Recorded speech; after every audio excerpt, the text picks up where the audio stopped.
ఈరోజు మన C4 మన సమాజ స్టూడియోలో బీజేపీ నాయకులు మాజీ మంచిర్యాల ఎంపీ బేర సత్యనారాయణ అని ఉన్నారు. ఎమ్మెల్యే స్థాయి నాయకుడు ఎమ్మెల్యేని అనలేదు కానీ ఒక కౌన్సిలర్ స్థాయి నాయకుడు అని మీరు నన్ను చంపడానికి చాలా ప్రయత్నాలు చేస్తాను. నేను ఇలా ఓపెన్గా చెప్తున్నాను, చౌరస్తాలో వాడు సవాలు గొంతు పోలీస్ స్టేషన్లో ఓసుకోవాలి బాగుంటుంది. ఆనాడు నేను కోసుకుందనా వాళ్ళు కోసిండ్రా, మీరు ఎక్కడికి పోయినా కొంత కాంప్లికేటెడ్గా మాట్లాడతారని కూడా వాయిస్ అంటే నా మీద 8 కప్పుడు కేసులు పెట్టారు. నాడు కేటీఆర్ నన్ను పిలిచి భుజం మీద చేసి పైకి తీసుకొస్తున్న క్రమంలో తనకి ఏమనిపించిందో, ఒక పోలీస్ ఆఫీసర్ అంటాడు, అరే నువ్వు బాగా చేస్తున్నావు, నేను చంపుతారా కాంగ్రెస్ వాళ్ళు అంటు. ప్రాణభయం ఉందన్నది నిజమైన 1988 నుంచి రాజకీయాలు చేస్తున్నా. నేను ఇలా ఓపెన్గా చెప్తున్నా అన్న, నేను ఒక బీసీ బిడ్డను కాబట్టి ఇలా నా స్థాయి తక్కువగా మాట్లాడుతున్నా అన్న. కానీ ఫ్లోలో ఒక మాట జారడం జరిగింది. తప్పదు, రాజకీయాలలో ఇలా ఒకరినొకరు అనుకోవడం అనేది సహజం. అది అన్న నన్ను చంపడానికి చాలా ప్రయత్నాలు చేస్తారు. ఇప్పుడు చెప్పిన గజం భూమి తీసుకున్నా నేను ఇవ్వడానికి రెడీగా ఉన్నా, ప్రతి ఆధారం నేను ఇవ్వడానికి మీద మేము న్యాయ పోరాటం చేస్తాం. 100% చేస్తా అన్న. ధరణి మధుకును బేర సత్యనారాయణకు వ్యక్తిగత శత్రుత్వమా రాజకీయ శత్రుత్వమే ఉంది? వాళ్ళ ఇంట్లో కొంతమంది పడు వాళ్ళు కిరాయికుండా అన్నట్టు ఆ బుక్లో ఈయన దగ్గర ఉండేటి అట. ఇప్పుడు ENGO వాళ్ళని పెంచి పోసింటే అప్పుడున్న మీరు బీఆర్ఎస్ కూడా బీఆర్ఎస్ ప్రభుత్వం వాళ్ళని పెంచి పేదోడికి ఇచ్చినాడు, వాళ్ళకు పట్టా ఇచ్చిండు. ₹1,00,000 జీతం తీసుకున్న ఉద్యోగస్తుడు పేదోడు ఎట్లా అవుతాడు? మేయర్ గారికి ఇన్నోవా గిఫ్ట్ ఇస్తున్నా అనేది లేవని నేను ఎందుకంట గిఫ్ట్ ఇస్తున్నా అంటున్నా. నేను కొనుక్కుంటున్నాము, ఆయన కొనుక్కున్నది కాదంటారు. బేర సత్యనారాయణ అనే వ్యక్తికి పెరిక సామాజిక వర్గం కాబట్టి సామాజిక వర్గంలో మంచిర్యాల కాన్స్టిట్యూన్సీలో ఎక్కువ మంది పోలీస్ ఆఫీసర్లు ఉన్నారు కాబట్టి భవిష్యత్తు ఏం జరుగుతుందో పోలీసులు బేర సత్యనారాయణ సమాచారం ఇస్తున్నారు ఆరోపణ ఉంది. అది మరి ఇక్కడ కాంగ్రెస్ పార్టీలో చాలామంది పెద్దలు ప్రేమ్ సారావర్ కోసం 15 ఏళ్ళు 10 ఏళ్ళు కష్టపడ్డారు. హాయ్ హలో నమస్తే.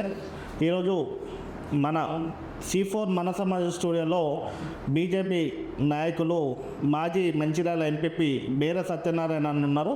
ఒక్కసారి అన్నతో కుల్లాగా మంచిర్యాల కార్పొరేషన్ పరిధిలో ఏం జరుగుతుంది, అసలు మంచిర్యాల కార్పొరేషన్పై బేర సత్యనారాయణ కాంగ్రెస్ ప్రభుత్వం ఏర్పడినప్పటి నుండి తను ఫైట్ చేస్తున్నాడు. అసలు దేనికోసం ఫైట్ చేస్తున్నాడు, ఎవరి కోసం ఫైట్ చేస్తున్నాడు, ఏం అన్యాయం జరుగుతుందో ఒక్కసారి మన బీజేపీ నాయకుడు బేర సత్యనారాయణ అన్నతో మాట్లాడి విషయాలు, ఈ కార్పొరేషన్లో జరిగే అక్రమాలు కావచ్చు, అన్యాయాలు కావచ్చు, మంచి చెడు అన్నీ కూడా ఈరోజు ఒకసారి మనం విశ్లేషించే ప్రయత్నం చేద్దాం. నమస్తే అన్న. నమస్తే అన్న.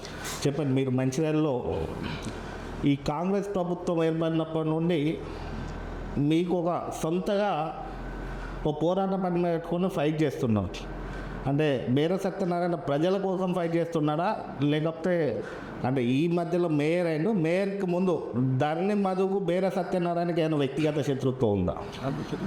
అన్న, వాస్తవంగా నేను టీఆర్ఎస్లో ఉద్యమం ఉన్నప్పటి నుంచి కూడా, ఎంపీ అప్పటి నుంచి కూడా మా ప్రభుత్వంలో ఎవరైనా తప్పు చేస్తే నేను అన్నాడు తప్పు అని చెప్పిన రాష్ట్ర ముఖ్యమంత్రి కూడా లేఖ రాయడం జరిగింది. ఇవాళ కాంగ్రెస్ ప్రభుత్వం రాకముందు పెద్దలు ఎమ్మెల్సీగా ప్రేమ్ సారావర్ ఉన్నప్పుడు చాలామంది పేదలకు పట్టాలు ఇవ్వడం జరిగింది. ఆనాడు ఇచ్చిన పట్టాలను మా ప్రభుత్వం పోయింది, మళ్ళీ మా ప్రభుత్వం వచ్చిన తర్వాత మేము ఎమ్మెల్యే అయిన తర్వాత మళ్ళీ పట్టాలు ఇస్తా అని చెప్పడం జరిగింది. సరే, ఇవాళ కాంగ్రెస్ ప్రభుత్వం రావడం, పెద్దల ఎమ్మెల్యే గారు ఈ ప్రాంతంలో ఎమ్మెల్యేగా గెలవడం జరిగింది. ఇప్పటి వరకు అప్పుడు ఇచ్చిన పట్టాలను ఏ ఒక్కరు కూడా ఇలా పట్టాలు ఇచ్చిన దాఖలు లేవు. అదే కాకుండా ఈ ప్రభుత్వం వచ్చిన తర్వాత ఎవరైతే ప్రజా సమస్యల మీద మాట్లాడతారో వాళ్ళ మీద తప్పుడు కేసులు పెట్టించి వాళ్ళని అనేక రకాల ఇబ్బందులకు గురి చేయడం జరిగింది. మీ మీద కూడా కేసులు అయినాయి కానీ అవి తప్పుడు కేసులు అంటారా, నిజంగానే మీరు భూ కబ్జాలు చేసేదా? మా పైన పెట్టిన కేసులు ఏవైతున్నాయో నేను ఓపెన్ ఛాలెంజ్ చేసిన. బేర సత్యనారాయణ అనే వ్యక్తి ఒక వైట్ పేపరు, నాకు అసలు వాస్తవంగా భూములు లేవు, ఒకవేళ నాకు భూములు ఉన్నా న్యాయంగా అది చట్టబద్ధంగా ఉంటేనే నేను ఎక్కడ కొన్నా తప్ప నేను ఎక్కడ కూడా తప్పు చేయలే. నా మీద చేసిన దానికి నేను చెప్పిన సీదా, మీ ప్రభుత్వం వచ్చింది, ఎమ్మెల్యేగా మీరు ఉన్నారు, ఎవరైతే నా మీద ఆరోపణలు చేస్తున్నారో కొంతమంది పేర్లు, ఉదాహరణకు చిలువేరు రాజయ్య కుటుంబం కావచ్చు, తిప్పన్ లచ్చయ్య కుటుంబం కావచ్చు, ఇంకొంతమంది నవీన వాళ్ళతోని ఈ కాంగ్రెస్ నాయకులు ఈ ధరణి మధు అనే వ్యక్తి వాళ్ళని తీసుకొచ్చి నా మీద, అప్పుడు నేను కౌన్సిలర్గా ఉన్నా, కావలసుకొని నా మీద తప్పుడు ప్రచారం చేసి ఆ ధర్నా చేయడం జరిగింది. నేను ఓపెన్ ఛాలెంజ్ చేసిన, నీ ప్రభుత్వం వచ్చింది, ఆ తిప్పలచ్చే కుటుంబానికి కానీ చిలువేరు రాజయ్య కుటుంబానికి కానీ న్యాయం చేయి, వాళ్ళ భూమి ఎక్కడుందో వాళ్ళకి ఇప్పిమ్మని చెప్పడం జరిగింది. దాంట్లో స్పందన లేదు. అనేక సందర్భాల్లో కూడా ప్రెస్ మీట్లు పెట్టడం కానీ ఓపెన్గా ఛాలెంజ్ చేసినాం. నా మీద ఏ ఒక్క ఆరోపణ చేసి నిరూపించినా నేను రాజకీయంగా ఇదైతా, లేకపోతే నా భూమి స్వచ్ఛందంగా నేను వాళ్ళకి ఇచ్చేస్తా అని చెప్పిన. అదే ధరణిమద అనే వ్యక్తి సిద్ధరాంపల్లి గ్రామంలో చాలామంది భూములు కబ్జాలు చేసిండు. ఉదాహరణకు శ్రీనివాసాచార్యులు అనే అయ్యగారు ఉంటే అతనికి ఉన్న 38 గుంటల భూమిని అతనికి 3 కొడుకులు అయితే ఒకడే కొడుకు అని తప్పుడు డాక్యుమెంట్తో రిజిస్ట్రేషన్ చేసుకున్నాడు. అదే కాకుండా ముదాం అమృత అనే ఒక మహిళది 3 గుంటలు తీసుకోవడం, అడప పోషం అనే వ్యక్తిది ఒక 3 గుంటలు తీసుకోవడం, జాడి శివాజీ అని వాళ్ళ తండ్రి పేరున్న భూమి ఒక 10 గుంటల భూమి తీసుకొని వాళ్ళని దాడులు చేయడం, ఇలాంటి. అదే కాకుండా సింగరేణికి సంబంధించిన 4 ఎకరాలు 28 గుంటల సింగరేణి రోడ్డు భూమిని కూడా చుట్టుపక్కల ప్రభుత్వం కూడా వీటిని వాళ్ళతో దొంగ రిజిస్టర్ చేసుకోవడం జరిగింది. సింగరేణి భూములు కూడా 4 ఎకరాలు అన్న, అది ఎట్లా సాధ్యమై ఉంటుంది? అయితే సింగరేణి సిసిసి కార్నర్ నుంచి గోదావరి వరకు సింగరేణి రోడ్డు కోసం భూములు తీసుకోవడం జరిగింది. అందులో ఒక వ్యక్తికి ఎకరం భూమి ఉంటే ఒక 20 గుంటల భూమి పోయింది, ఇంకొక 20 గుంటలు ఆయనకు ఉన్నది అక్కడ. అయితే ఆ ప్రాంతంలో జీవి సుధాకర్రావుకు సంబంధించిన భూములు కూడా కొన్ని ఉన్నాయి, వాళ్ళు అప్పుడు వదిలేసిపోయారు. అయితే ఇప్పుడు ఆ 20 గుంటల భూమి పోయి 20 గుంటలు ఉంటే ఆ వ్యక్తి సింగరేణి పేరున భూమి మార్చుకోలేదు. కానీ ఆ భూమి 20 గుంటల భూమికి పైసలు ఇచ్చి ఎకరం భూమి ఆయనతో రిజిస్ట్రేషన్ చేసుకోవడం, ఇలా చుట్టుపక్కల ఉన్న భూములను అలా ఆక్యుపై చేసుకోవడం జరిగింది. నేను క్లియర్గా సర్వే నెంబర్లతో సహా నేను నా దగ్గర ఉన్నాయి, 7 అడుగు ఉన్నాయి, నేను చాలాసార్లు కూడా ఇచ్చిన. అదే కాకుండా చాలా మందిని కూడా బెదిరింపులకు గురి చేసి తీసుకోవడం జరిగింది. నాకు వ్యక్తిగతంగా ధరణిమద మీద కానీ ఇంకా ఎమ్మెల్యే ధరణిమద భూ కబ్జాలకు పాల్పడ్డారు. ధరణిమద సింగరేణి భూమిని కూడా కబ్జా చేసిండు, పేద ప్రజల భూములు కబ్జా చేసిన మీరలు. అదే ధరణిమద బేర సత్యనారాయణ భూములు కబ్జా చేసిండు, బేర సత్యనారాయణ పేదల భూములు కొల్లగొట్టిండు. ఈరోజు అప్పుడు 10 లక్షల ఆస్తి పాటు ఇప్పుడు 10 కోట్లకు పైగా బేర సత్యనారాయణ సంపాదించిండని చెప్పి అనేక సందర్భాలలో మేము ఇది ఆరోపణలు చేసాం. అన్న, నేనేమంటున్నా, నేను ఇల్లు యూనియన్ బ్యాంక్లో లోన్ తీసుకొని ఇల్లు కట్టుకున్నా. నాకేమో 100 కోట్ల ఆస్తులు లేవు, నాకు 10 కోట్ల ఆస్తులు లేవు. నేను ఇవాళ ఏ ఒక్కని భూమి తీసుకున్నా ఇవాళ చెప్తున్నా అన్న, ఈరోజు నువ్వే కదా మేయరు, మీ ఎమ్మెల్యే ఉన్నారు, మీ గవర్నమెంటే కదా, తీసేసుకో భూములు. నేను రెడీగా ఉన్నా. నేను అంటున్నా, నువ్వు పేదలవి తీసుకున్నావా? నేను అంటున్నా, నువ్వు ఏడా రెడీగా ఉన్నావా? ఎమ్మెల్యే గారు ఇప్పించడానికి రెడీగా ఉందా చెప్పండి. మీ చర్చా వేదిక పెడతావా? నేను ఇలా ఓపెన్గా చెప్తున్నా, నా భూములు ఎక్కడ ఉన్నా అక్కడ తీసుకుపో, నీ ప్రభుత్వమే కదా, నేను భూముల కాడికి రాను. మరి నీ మీద ఎవరైతే ఆరోపణలు చేస్తున్నారో నీ బంధువులు, నీకు దగ్గర వాళ్ళు కావచ్చు, తర్వాత బ్రాహ్మణులు కావచ్చు, దళితులు కావచ్చు, వాళ్ళ భూములు మాకు ఇమ్మని చాలాసార్లు పోరాటాలు చేసేదాళ్ళు, వాళ్ళ ఇస్తలేవు. వాళ్ళ భూములు వేయడానికి సిద్ధంగా ఉన్నావా? నా మీద చేసి ఏ ఒక ఆరోపణ నిరూపించి నేను దానికి సిద్ధంగా ఉన్నా. నా మీద 8 కేసులు, తప్పుడు కేసులు పెట్టారు. 8 కేసులు సర్వే నెంబర్ 14లో, నేను తిరుపతిలో ఉన్నా, నాకు సంబంధం లేదు 14లో, అయినా నా మీద కేసు పెట్టారు. అంటే ఏ ఒక్క కేసు కూడా కరెక్ట్ కాకుండా రాజకీయంగా నన్ను ఇబ్బంది పెట్టడానికి కేసులు పెట్టేసి మొన్న ప్రజలను భయభ్రాంతులకు గురి చేసి 25 సంవత్సరాలు గెలిచిండి, ఒక్కసారి నాకు అవకాశం ఇవ్వని ఆడ అనేక రకాల వాళ్ళని భయభ్రాంతులకు చేసి వాళ్ళని ఇబ్బందులు పెట్టి ఇలా మొన్న గెలవడం జరిగింది. సంతోషమే, సరే గెలుపోవడం సహజం. 25 సంవత్సరాలు అక్కడ గెలిచిన 5 సార్లు. కానీ గెలిచిన తర్వాత నీ ఆలోచన ప్రజలకు మంచి చేసేటట్టు ఉండాలి, కానీ కక్ష సాధింపు పేద ప్రజల భూములు గుంజుకునే విధానం ఉండదు. కరెక్ట్ అన్న. ఇప్పుడు ధరణిమదకును బేర సత్యనారాయణకు వ్యక్తిగత శత్రుత్వమా, రాజకీయ శత్రుత్వమే ఉందా? వాస్తవంగా తమ్ముడు అంతకుముందు నేను టీఆర్ఎస్లో ఎంపీ ఉండగా చాలాసార్లు కూడా నా దగ్గరికి వచ్చేది. వ్యక్తిగతంగా ఆయనకు నాకు శత్రుత్వం ఏం లేదు, మాట్లాడుకునేది. రాజకీయాలలో ఎప్పుడైతే వాళ్ళ ప్రభుత్వం వచ్చిందో, నేను గతంలో ఎమ్మెల్యే ఎన్నికల సమయంలో టీఆర్ఎస్ పార్టీగా నేను పెద్దలు ఎమ్మెల్యే ప్రేమ్సాగర్ రావు ఏదో మీటింగ్లో నేను తిట్టిందని ఎమ్మెల్యే గారికి కొంచెం చౌరస్తాల వాడు సవాల్ వేసారు. సరే, రాజకీయాలలో సహజం అది. ఏదన్నా మాట మీ అప్పుడున్న ఎమ్మెల్యే గారు కానీ ఎమ్మెల్యే తనయుడు విజయ్ కానీ ఇచ్చిన సవాల్ మీరే ఇస్తాల్సిన అవసరం వచ్చింది అన్నారు. వాళ్ళు రాజకీయంగా ఎమ్మెల్యే పోటీ చేసే వాళ్ళు వాడు వీడని ప్రస్తావించి సవాల్ ఇచ్చే పరిస్థితి లేకుండే మీరు అంతా ఆవేశపడాల్సిన అవసరం వచ్చింది. అంటే ఇప్పుడు రాజకీయాల్లో నేను కూడా గతంలో ఒకసారి ఎమ్మెల్యేగా పోటీ చేసిన. సరే, ఆ సందర్భంలో నా పెద్దల ఎమ్మెల్యే గారు కూడా నా ప్రాంతంలో మీటింగ్ పెట్టేసి నన్ను ఇష్టం వచ్చినట్టు బూతులు మాట్లాడిండు. ఎమ్మెల్యే గారు మిమ్మల్ని ఎమ్మెల్యే గారు నా ప్రాంతంలో, అంటే తన స్థాయి పెద్దది అనుకున్నప్పుడు తన స్థాయి తగ్గించుకొని ఈ స్థాయికి దిగజారి మాట్లాడొద్దు. తను నా ప్రాంతంలో పోయి వాడు లంగా, వాడు అది ఇది అని నా గురించి వల్గర్గా మాట్లాడి కనుకనే నేను కూడా ఫ్లోలో వాస్తవంగా నేను ఆ మాట అనొద్దు, కానీ ఫ్లోలో ఒక మాట జారడం జరిగింది. అంతే తప్ప స్పీచ్ అయితే బాగా గట్టిగానే వాయిస్ వచ్చినట్టు తప్పదు. రాజకీయాలలో ఇలా ఒకరినొకరు అనుకోవడం అనేది సహజం. అది సహజమే. ఎమ్మెల్యే స్థాయి నాయకుడు ఎమ్మెల్యేని అనలేదు, కానీ ఒక కౌన్సిలర్ స్థాయి నాయకుడు అని మీరు కూడా బీఎస్పీ నుండి పోటీ చేసి ఉన్నారు. అయినప్పటికీ కూడా మీరు అంత వాడి వేడిగా వాయిస్ ఇవ్వాల్సిన అవసరం ఉంది. మీకు ఎమ్మెల్యే ప్రేమసార్ రావుకి అన్న వ్యక్తిగత శత్రుత్వం అన్న, నేను ఒక బీసీ బిడ్డను కాబట్టి ఇలా నా స్థాయి తక్కువగా మాట్లాడుతున్నాను అన్న. నేను కూడా 1988 నుంచి రాజకీయాలు చేస్తున్నా. 2001లో ఎంపీటీసీగా అయినా, 2014లో ఎంపీపీగా చేసిన, 2019లో ఎమ్మెల్యే కూడా కాంటెస్ట్ చేసిన. సహజంగా మీకు కొంత కోపం ఆవేశం ఎక్కువనే ఉంటుంది వచ్చు. ఉద్యమం నుంచి వచ్చినాము అంటే సిఐ భీమేష్ సార్ను కానీ, బాలకసుమని కాళేశ్వరంలో కానీ, ఇదే ఎక్స్ ఎమ్మెల్యే దివాకర్ రావుని కానీ, ఎవరినైనా కూడా మీరు దివాకర్ రావు కూడా కొంత సందర్భాలలో భారీ స్థాయిలో వ్యతిరేకించారు. సిఐ గారు గల్లబట్టిరని, బాలకసుమని కాళేశ్వరంలో అరైపోరా అనే మాటలు మాట్లాడారని కూడా.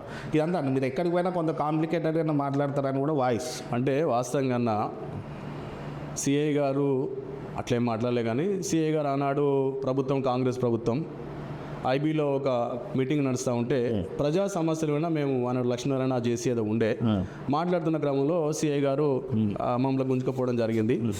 ఆ సందర్భంలో సిఐ గారు వారికి మాకు కొంచెం వాగ్వి నడిచింది. తర్వాత సిఐ గారు ఆటోమేటిక్గా మిస్టేక్ జరిగిందని తనే స్టేషన్లో అన్నాడు.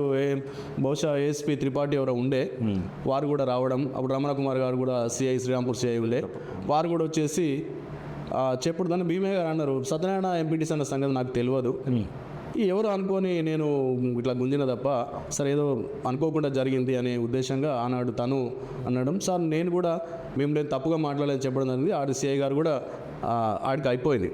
సరే పెద్దలు ఎమ్మెల్యే ఆనాడు ఉన్న ఎమ్మెల్యే గారు దివాకర్ రావు గారు కూడా ఉద్యమకారులు. ఓ సందర్భంలో అక్కడికి వచ్చిన సందర్భంలో ఉద్యమకారులన్నా మేము ఉద్యమకారులు, తన ఉద్యమకారుడు కాదు, మేము ఉద్యమకారులం. మేము ఎంపీపీగా ఉన్నాం, ఆడ ప్రోటోకాల్ పాటించలేదు, మిగతా బీసీ నాయకులకు ఇబ్బంది కలుగుతున్న ఆలోచన వాడితో మాట్లాడడం జరిగింది. ఉద్యమం చేసినాము, ఉద్యమకారులకు ప్రియారిటీ ఇవ్వాలనే ధోరణిలో దివాకర్ గారితో మాట్లాడడం జరిగింది. తను కూడా రియాక్ట్ అయ్యిండు. వాస్తవమే, ఒక్కొక్కసారి ఇట్లా జరగకుండా చూస్తా అని పెద్దలు ఆనాడు దివాకర్ రావు కూడా చెప్పడం జరిగింది. అంతే తప్ప ఈ సుమన్ గారు, వాస్తవంగా సుమన్ నన్ను మేము గౌరవిస్తాం, తెలంగాణ ఉద్యమకారుడిగా గౌరవిస్తాం. కానీ ఆనాడు కేటీఆర్ నన్ను పిలిచి భుజం మీద చేసి పైకి తీసుకొస్తున్న క్రమంలో తనకి ఏమనిపించిందో కొంచెం వల్గర్గా మాట్లాడడం జరిగింది. దానికి మేము కూడా కోపం వచ్చి అన్నం తప్ప సుమనన్నతోనే మాకు వ్యక్తిగతంగా ఏముండదు, ఉద్యమకారుడు ఎంపీగా చేసిండు, ఎమ్మెల్యే విప్గా పనిచేసిండు, మంచి వక్త ఆయన అంటే మాకు ఎప్పుడు కూడా సుమన్ గారు అంటే ఎప్పుడు కూడా గౌరవాలు. ఇప్పుడు మీరు బీఆర్ఎస్ నుండి కార్పొరేటర్గా పోటీ చేసి ఓడిపోగానే బీజేపీలోకి, అంటే ఓడిపోయినాక వారం 10 రోజుల్లోపే బీజేపీలో జాయిన్ కావాల్సిన అవసరం ఏమొచ్చిందా? ఇక అన్నవి రాజకీయ సమీకరణలు. దాంట్లో భగవంతుడు ఏ వైపు తీసుకుపోయిండో, ఎందుకు తీసుకుపోయిండో, దేశంలో అంతా కూడా హిందుత్వవాదం నడుస్తుంది. సరే, నాకు కూడా మొదటి నుంచి కూడా కొంత హిందుత్వవాదంగా ఇది ఉన్న, అంతకుముందు కూడా నేను బీజేపీ నుంచి కౌన్సిలర్గా గెలిచిన కాబట్టి నేను ఎన్నికలకు ముందే వాస్తవంగా మాకు ఎప్పుడైతే ఇష్యూ జరగకముందే మేము పోవాలి, కానీ కొంత జరుగుడుతోనే బ్రేక్ అయిపోయింది. ఒక హిందువుగా ఉన్నన్ని రోజులు ఒక హిందువుగా బతకాలనుకుంటున్నా. ఒక బీజేపీ నరేంద్ర మోడీ గారి నాయకత్వంలో ఆనాడు మన రాముని చూడలే, కానీ అలా నరేంద్ర మోడీ గారి రూపంలో రాముని చూస్తున్నాం కనుకనే బీజేపీలో నేను జాయిన్ అవ్వడం జరిగింది. ప్రజలు అంటారు బీఆర్ఎస్లో ఉంటే ప్రాణమే ఉందని బీజేపీలో బీర సత్యనారాయణ జాయిన్ అయ్యిండు. బీర సత్యనారాయణ బీఆర్ఎస్లో ఉంటే ఆయన పైన ఇక దాడులే జరుగునా ఇంకేమైనా జరిగే భయాందోళనకి గురై ఆయన ఇమీడియట్గా పోయి బీజేపీలో జాయిన్ అయిన బిడ్డను తీసుకొని పోయాను అంటారు. అంటే అన్న, బీఆర్ఎస్లో ఉన్న బీజేపీలో ఉన్న చంపేవాడు ఎక్కడున్నా చంపుతాడు. సరే, ఈ చంపడము చచ్చిపోవడం అనేది సహజం, మనిషికి అవసరం రోజులు బతుకుతాం. బేర్ సత్యనారాయణతోడు ఎవరికి భయపడ్డాడు కాదు. ఇన్ని కేసులు పెట్టినా, ఇంత ఇబ్బందులకు గురి చేసినా మీరు చూసిండ్రు. అందరూ చాలామంది కూడా కేసులకు భయపడి, దెబ్బలకు భయపడి పారిపోయిండ్రు. కానీ బేర్ సత్యనారాయణతోడు మాత్రం ఇక్కడ ఉండే కొట్లాడుతాడు. ప్రాణం ఉన్నంత వరకు ఎవరికి భయపడదు లేదు. సత్యనారాయణ కొట్లాడే ఆలోచన ఉన్నాడు, గొంతెందుకు వస్తున్నాడు? గొంతు మోసుకోవడం అనేది ప్రజాస్వామ్యం అనేది కోసుకోవాల్సిన అవసరం ఏముంది అంటున్నాడు. గొంతు పోలీస్ స్టేషన్లో కోసుకోవాల్సిన అవసరం. ఆనాడు నేను కోసుకున్నానా, వాళ్ళు కోసిండ్రా అన్న, ఆనాడు ఏం జరిగింది అనేది అక్కడ ఉన్న సీసీ ఫుటేజ్ బయట పెడితే తెలుస్తుంది. పోలీసులో కోసిరంట. ఏం జరిగింది అనేది అక్కడ ఉన్న మీరు ఇప్పుడు మీరు ఆయన ఏమంటున్నా అన్నారు కాబట్టి పోలీసులే పోతున్నారు అక్కడ ఉన్న సంఘటన ఏదైతున్నదో అన్న ఆ క్రమంలో జరుగుతున్న పెనుగులాటలో అది కట్ అయింది. ఎట్లా కట్ అయింది అనేది నాకు కూడా తెలియదు. వాస్తవంగా నన్ను హైదరాబాద్ నుంచి పట్టుకొచ్చారు. అన్న హైదరాబాద్ నుంచి పట్టుకొచ్చి రాత్రి 12 గంటలకు హైదరాబాద్ నుంచి పట్టుకొచ్చి నస్పూర్ పోలీస్ స్టేషన్లో నా రాత్రి ఉంచి తెల్లారి 8 గంటలకు ఏసీపీ ఆఫీస్ తీసుకొచ్చారు. తీసుకొచ్చినప్పుడు నేను మీ కస్టడీలో ఉన్నప్పుడు నా దగ్గర ఆయుధాలు ఎందుకు ఉంటాయి మీరు చెప్పండి. ఇప్పుడు పోలీస్ కస్టడీలో ఉన్న నేను చాకులు ఎందుకుంటే చెప్పండి. సరే అక్కడ ఉన్న పెనుగులాటలో ఆడకి కేక్ ఎందుకు పెట్టిర్రు? అక్కడున్న దాంట్లో ఆ పెనుగులాటలో మరి ఏం దాగిందో ఏమో పీకకటైంది తప్ప వ్యక్తిగతంగా నేను చేసుకున్నది కదా. ఎట్లా జరిగిందో కూడా ఆ టైంలో అయితే మీరు చేయలేదు. నేను చేసుకోలే. నేను ఎందుకు చేసుకుంటే ఇప్పుడు అన్న ప్రాణానికి తెగించి కొట్లాడినోని ఉద్యమంలో ప్రాణం పోయినా భయపడ్డోని కాదు. ఇప్పుడు ప్రాణం ఉంటే ఉంటుంది, పోతే పోతుంది. మంచి కోసం కొట్లాడతా. ఇప్పుడు కూడా ప్రజల కోసమే కొట్లాడుతున్నా. ప్రజల కోసమే నా ప్రాణం ఉన్నంతసేపు ప్రజల కోసమే కొట్లాడతా. బేర సత్యనారాయణ ప్రాణభయం ఉందన్నది నిజమేనా? అన్న నన్ను చంపడానికి చాలా ప్రయత్నాలు చేస్తారు. ఇప్పుడు అంటే నేను ఒక ఆఫీసర్ పేరు చెప్పొద్దు కానీ సిసిసి పోలీస్ స్టేషన్లో నా పైన దాడి జరిగినప్పుడు చాలామంది మిత్రులు ఉన్నారు. ఒక పోలీస్ ఆఫీసర్ అంటాడు, అందరు పోలీస్ ఆఫీసర్లు ఉన్నారు, అరే నువ్వు బాగా చేస్తున్నావు, నేను చంపుతారా కాంగ్రెస్ వాళ్ళు అంటాడు ఒక ఆఫీసర్. నేను అన్నా సార్ మంచిది. కాంగ్రెస్లో రౌడీ షీటర్ ఉన్నారా, చంపే వాళ్ళు ఉన్నారా ఏంటంటే నేను ఏమంటాను ఆఫీసర్ అన్న మాటలు. ఇప్పుడు ఎవరున్నారు ఏందనేది మనం చూస్తున్నాము, మీకు తెలుసు అందరికీ. మంచిర్యాల అసలు ఏం జరుగుతుంది మంచిర్యాల ఓపెన్ మాట్లాడు. ఇప్పుడు ఏమంటున్నా మనం చర్చ మంచిర్యాలలో ప్రజాస్వామ్యం ఉన్నదా? 77 సంవత్సరాల స్వతంత్రంలో ఎప్పుడన్నా ఈ రకమైన దాడుల సంస్కృతి ఉన్నదా? ప్రజాస్వామ్యంలో మాటకు మాట ఉంటుంది తప్ప డైరెక్ట్ దాడులు చేయడం, తలలు వలగొట్టడం, చంపేసే వరకు పోయే పరిస్థితులు ఎక్కడన్నా ఉన్నాయా? ఇంత రకమైన అక్రమ కేసులు పెట్టే విధానాలు, ఒక వ్యక్తిని హాస్పిటల్ నుంచి గుంజుకపోయి కొట్టే సంస్కృతి ఎక్కడన్నా ఉన్నదా? కొట్టినప్పుడు ఆయన జైల్లోకి బయటకు వచ్చినాక మాట్లాడే పరిస్థితి ఎందుకు లేదు? మరి ఆ వ్యక్తి ఎవరైతే మీరు వ్యక్తి అంటారు, నేను మందపల్లి శ్రీనివాస్ అని అంటున్నాను. ఆయన హాస్పిటల్కి కొట్టి పట్టుకపోయారు అని అంటున్నాను. ఆయన జైలుకి బయటకు వచ్చినాక ఒక్కరోజు కూడా నోరేందుకు మీద పడలేదు. నేను ఏమంటున్నా, చాలా మంది కూడా ఇప్పుడు అంటారు కుటుంబాలలో భార్య పిల్లలు అంటారు, మనకెందుకు, వాళ్ళు మూర్ఖులు ఉన్నారు, దాడులు చేస్తారు, చంపుతారు. పోలీస్ వ్యవస్థ కానీ మిగతా వాళ్ళంతా కూడా వన్ సైడ్ ఉన్నారు. ఎందుకు మనకు ఉన్న 4 రోజులు మనం మీద బతుకుతా అయిపోద్ది కానీ ఆలోచనలో చాలామంది ఉన్నారు. కానీ ఇవాళ నువ్వు హైదరాబాద్లో బీఆర్ఎస్ పార్టీలో శశాంక్ కానీ బీజేపీలో కొంతమంది కానీ ఎట్లా ప్రాణం పోయినా మంచిదే, ప్రజల కోసమే మాట్లాడదామనే ఆలోచనలో చాలామంది కూడా ఇలా తెగించి మాట్లాడుతున్నారు. అందులో నేను ఒక్కడిని. నా దౌర్భాగ్యం ఏంటంటే నేను బీసీగా పుట్టడమే నాకున్న మైనస్. ఇవాళ బీసీగా నేను ఏమంటున్నా అంటే అన్న, సమస్యల కోసం పోరాడతా, సచ్చే వరకు పోరాడతా, తప్పు చెయ్యను. నేను ఇవాళ చెప్తున్నా ఓపెన్గా, నేను ఎక్కడన్నా తప్పు చేస్తే నేను ఎవరిదన్నా ఇప్పుడు చెప్పిన గజం భూమి తీసుకున్నా నేను ఇవ్వడానికి రెడీగా ఉన్నా. ఏ వేదిక పెట్టుండ్రి? ఇప్పుడు మంచిర్యాల కార్పొరేషన్లో అసలు ఏం జరుగుతుంది? భూ వివాదాలు, భూదందాలు, పంచాయతీలు, ఇప్పుడు నాన్ లేఅవుట్లు, కొన్ని భూములు కూడా మేయర్ సెటిల్మెంట్లు చేస్తుండ్రు అనేది ఆరోపణలు చాలా వినబడుతున్నాయి. మీరు అనేక సార్లు ప్రెస్ మీట్లు పెడుతున్నారు, మేయర్ దాన్ని మరి ఇట్లా చేస్తున్నాడు, అట్లా చేస్తున్నాడు. అసలు మేయర్ ఏం చేస్తున్నాడు?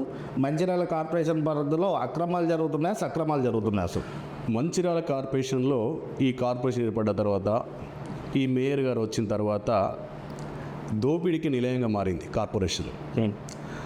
ఇవాళ అక్రమంగా ఎక్కడైతే లేఅవుట్స్, ఎక్కడ కూడా లేఅవుట్స్ అనేది లేకుండా అక్రమ లేఅవుట్లే నడుస్తున్నాయి.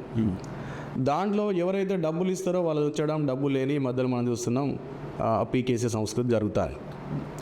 ఇలా 32వ వార్డుల మేయర్ గారు మధు గారు తన ఉన్న వాడలో తను గెలిచిన వార్డు 32 అదే 32 మా మీదనే. అదే వార్డులో ఏవీ ఫంక్షన్ హాల్ కూలగొట్టేసి దాంట్లో ఇలా 2 ఎకరాల భూమిలో ఇలా వెంచర్ పెట్టారు. ఆయనే ఎవరు పెట్టి? మధు గారే వెంచర్ పెట్టారు. ఏవీ ఫంక్షన్ హాల్ కూలగొట్టేసి అలా వెంచర్ పెట్టి ఇవాళ దాంట్లో చుట్టూ గోడ పెట్టడం జరిగింది, దాంట్లో సిమెంట్ రోడ్లు వేయడం జరిగింది. అక్కడ ఒక కమాన్ కూడా, సిమెంట్ రోడ్ సొంత పైసలతో మున్సిపల్ పైసలతో? సొంత పైసా అంటే ఇక ఏ పైసలు అని కానీ రోడ్లు వేసిర్రు. తర్వాత చుట్టూ కాంపౌండ్ ఆర్సీ కూడా కడుతురు. మరి లేఅవుట్ చేస్తే మున్సిపాలిటీకి ఆదాయం వస్తుంది. మరి లేఅవుట్ లేకుండా నువ్వు లేఅవుట్లో అక్కడెక్కడ కూలగొడుతున్నావు కదా, నీ సొంత నియోజకవర్గంలో నువ్వే చేసే దాంట్లో లేఅవుట్ లేకుండా ఇలా అక్కడ చేస్తుంది. చాలాసార్లు కాంప్లీట్ చేసినాం. కాంగ్రెస్ సంబంధించిన నాయకులు కూడా కాంప్లీట్ చేశారు, వీడియోలు కూడా మాట్లాడారు. అయినా దాంట్లో పట్టించుకునే పరిస్థితి లేదు. అదే కాకుండా ఇవాళ ఏదైతే 42వ సర్వే నెంబర్ ఉందో టీఎన్జిఓ కాలనీ, అసలు టీఎన్జిఓస్ అంటే గెజిటెడ్స్ టీఎన్జిఓసా లేకపోతే 4th క్లాస్ ఎంప్లాయీస్ టీఎన్జిఓస్ అనేది అర్థం కాకుండా ఉన్నది. టీఎన్జిఓస్ అంటే స్పష్టంగా అనవసరం non gazetted officer. Non gazetted అంటే మరి ఇలా గెజిటెడ్ ఆఫీసర్స్ దాంట్లో టీఎన్జిఓ నాయకులు ఎట్లా చెల్లమని అవుతున్నారు? అసలు ప్రభుత్వము టీఎన్జిఓలకు ఆ భూమి ఇప్పుడు టీఎన్జిఓలను పెంచి పోషింటే అప్పుడున్న మీరు బీఆర్ఎస్ ఉన్నప్పుడు బీఆర్ఎస్ ప్రభుత్వం వాళ్ళని పెంచి పోషించింది అని అంటారు కదా అన్న. బీఆర్ఎస్ ప్రభుత్వంలో ఉండగా మీరు చూడండి ఎక్కడ కూడా కన్స్ట్రక్షన్స్ జరగలేదు అన్న. అంటే ఆ సంఘాన్ని ఆ నాయకులను పెంచి పోషింది మాత్రం బీఆర్ఎస్ ప్రభుత్వం. అంటే టీఎన్జిఓస్ అనేది బీఆర్ఎస్ కంటే ముందు కూడా ఉన్నది కదా. ఉంది, కానీ వాళ్ళ 10 సంవత్సరాల దృఢంగా తయారైన అని అంటారు. అప్పుడు అక్రమాలు దృఢంగా బీఆర్ఎస్ పెంచి పోషించిందని అంటారు కదా. సరే, ఇక మా స్థాయి కంటే అది పెద్ద స్థాయి అన్న. సరే, ఏం జరిగింది అనేది మనకు అంత క్లారిటీ లేదు, కానీ టీఎన్జిఓలకు ఇచ్చిన 29 ఎకరాలలో దానికి లేఅవుట్ లేదు, అది దళితుల భూమి, అది కోర్టులో కేసు నడుస్తుంది. ఆ భూమిని ఇలా అప్పుడు దత్తాత్రేయ ఎంఆర్ఓ ఉన్నప్పుడు ఆ వీకర్ సెక్షన్స్ కంటే పేదోడికి ఇచ్చినట్టు వాళ్ళకు పట్టా ఇవ్వడం జరిగింది. అట్లా ఎట్లా ఇస్తారు? ఒక ఉద్యోగస్తులు ₹1,00,000 జీతం తీసుకున్న ఉద్యోగస్తుడు పేదోడు ఎట్లా అవుతాడు? మరి వాళ్ళకు ఇలా ఇచ్చిండ్రు. ఆ కోర్టులో కేసు నడుస్తున్న దానికి కూడా అసెస్మెంట్ నెంబర్లు ఇవ్వడం ఇవ్వాలి. కోర్టులో కేసు నడుస్తుందానికి వాళ్ళతో కాంప్రమైజ్ అయింది అన్నట్టు. కాంప్రమైజ్ అయినప్పుడు అది ప్రభుత్వ భూమి అయిపోతుంది. ప్రభుత్వ భూమి అయితే దానికి సొసైటీ ఏర్పాటు చేసి మినిమం రేటు గవర్నమెంట్ కడితే దాదాపు ఇలా 50-60 కోట్ల దాకా ఇలా గవర్నమెంట్కి ఆదాయం వస్తుంది.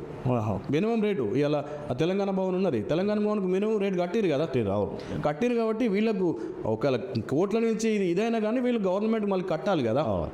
కట్టకుండా వీళ్ళు అసెస్మెంట్ నెంబర్లు ఇచ్చి ప్లింత్ ఏర్బే సర్టిఫికేట్లు ఇచ్చి ఆడ అసలు అసెస్మెంట్ నెంబర్ అనేది ఒక సెడ్ ఉంటే ఇవ్వాలి. సెడ్ లేకుండా ఏం లేకుండా కూడా ఇప్పుడున్న మేయర్ గారు కానీ ఇప్పుడున్న కమిషనర్ అవి నెంబర్లు ఇచ్చుకుంటూ అవి రిజిస్ట్రేషన్లు అని చేసుకుంటూ ఇలా ఒక ప్లాటు పర్మిషన్ ఇస్తే దాదాపు 2 నుంచి 3 లక్షల రూపాయలు వస్తాయి ఎవరికి? గవర్నమెంట్కు. మున్సిపాలిటీ ఇలా మనం అప్లై చేసుకుంటే మున్సిపాలిటీకి ట్యాక్స్ కట్టాలి కదా. ఏది దాని పర్మిషన్ కట్టాలి కదా. దాదాపు 400 నుంచి 500 ప్లాట్లు అవి. అంటే ఒక 500 ప్లాట్లకు ఒక 3 లక్షలతో లెక్కేసుకోండి మీరు గవర్నమెంట్. అంటే దాదాపు ఒక 15 కోట్ల రూపాయలు ఇలా గవర్నమెంట్ ఆదాయాన్ని కూడా నష్టం జరుగుతుంది.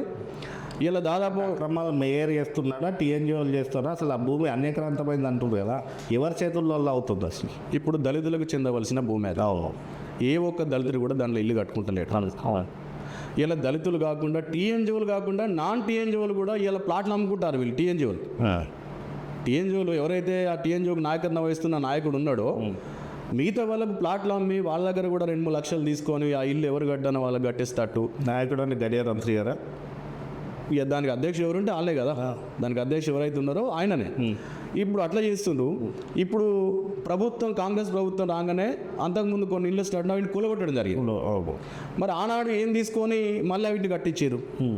మళ్ళీ ఇవాళ కూడా మళ్ళీ అన్నిటి నోటీసులు ఇస్తారు. మళ్ళీ అన్నిటి నోటీసులు ఇచ్చేసి మళ్ళీ కూడా ఇవాళ వాళ్ళ డబ్బులు తీసుకునే క్రమంలో మళ్ళీ కూడా కొన్ని మళ్ళీ స్టార్ట్ అయినాయి, ఇవాళ మళ్ళీ నడుస్తున్నాయి. నిన్న కూడా కొన్ని నోటీసులు ఇచ్చింది మళ్ళీ. అంటే 42వ సర్వే నోటీసులు ఇవ్వడం అంటే వాళ్ళ సిస్టాన్ని ఫాలో అవుతున్నారు కావచ్చు. గవర్నమెంట్ సిస్టాన్ని ఫాలో ఇల్లీగల్ కన్స్ట్రక్షన్స్ అని నోటీసులు ఇస్తున్నారు కావచ్చు.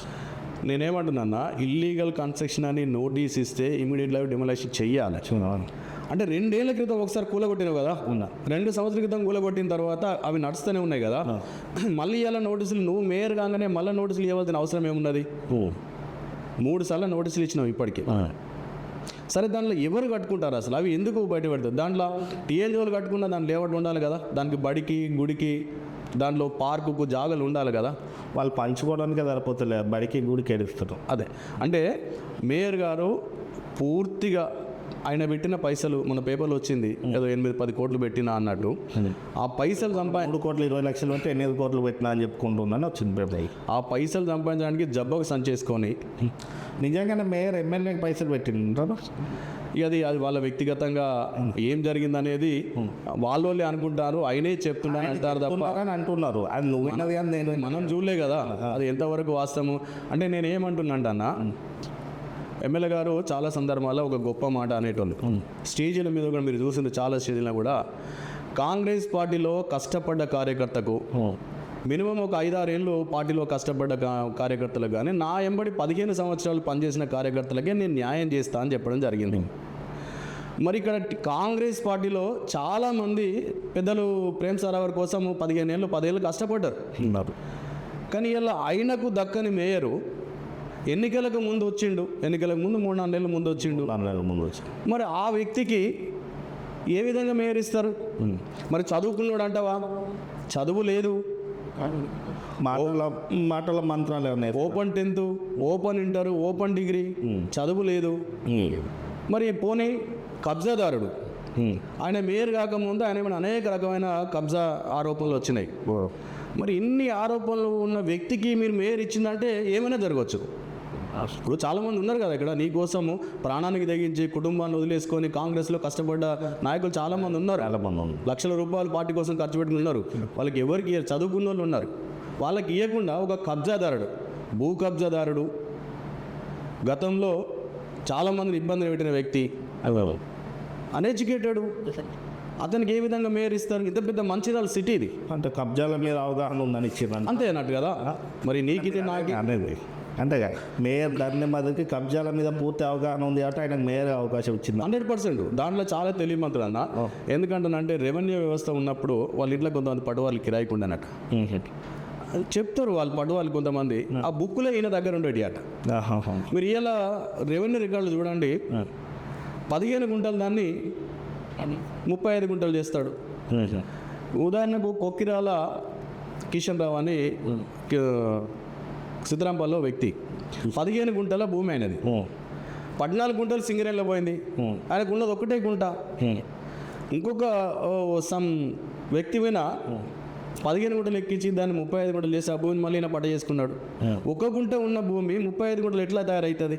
నేను దాని రికార్డు తీసుకున్నా, కలెక్టర్ నుంచి రికార్డు తీసుకున్నాను నేను.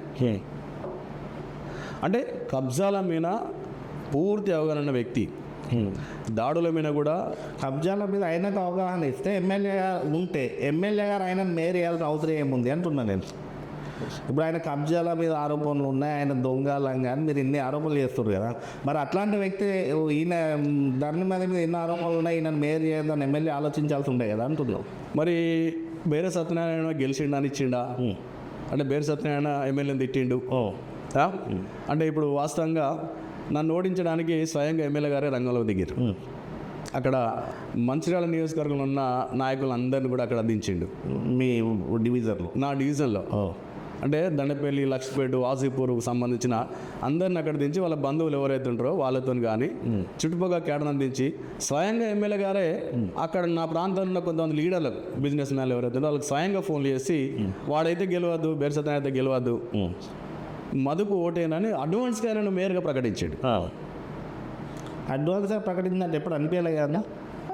అందరికీ తెలుసు, ఓపెన్ కాదు. అంటే గోప్యంగానే చివరి కార్పొరేటర్లు అందరూ తెలిసినాకనే ఫైనల్ స్టేజ్కి వచ్చినాకనే ప్రకటించారు అనేది అంటే సొసైటీకి తెలుసు.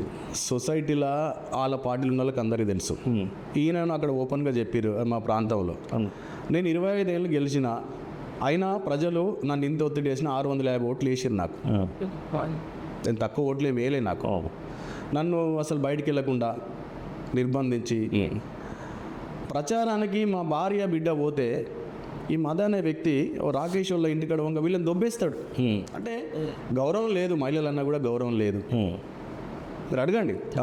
ఆ రాకేష్ వాళ్ళ అమ్మ మాట్లాడితే ఆమెను బెదిరిస్తాడు, నీ కొడుకు మీద గంజాయి కేసు పెట్టిస్తా.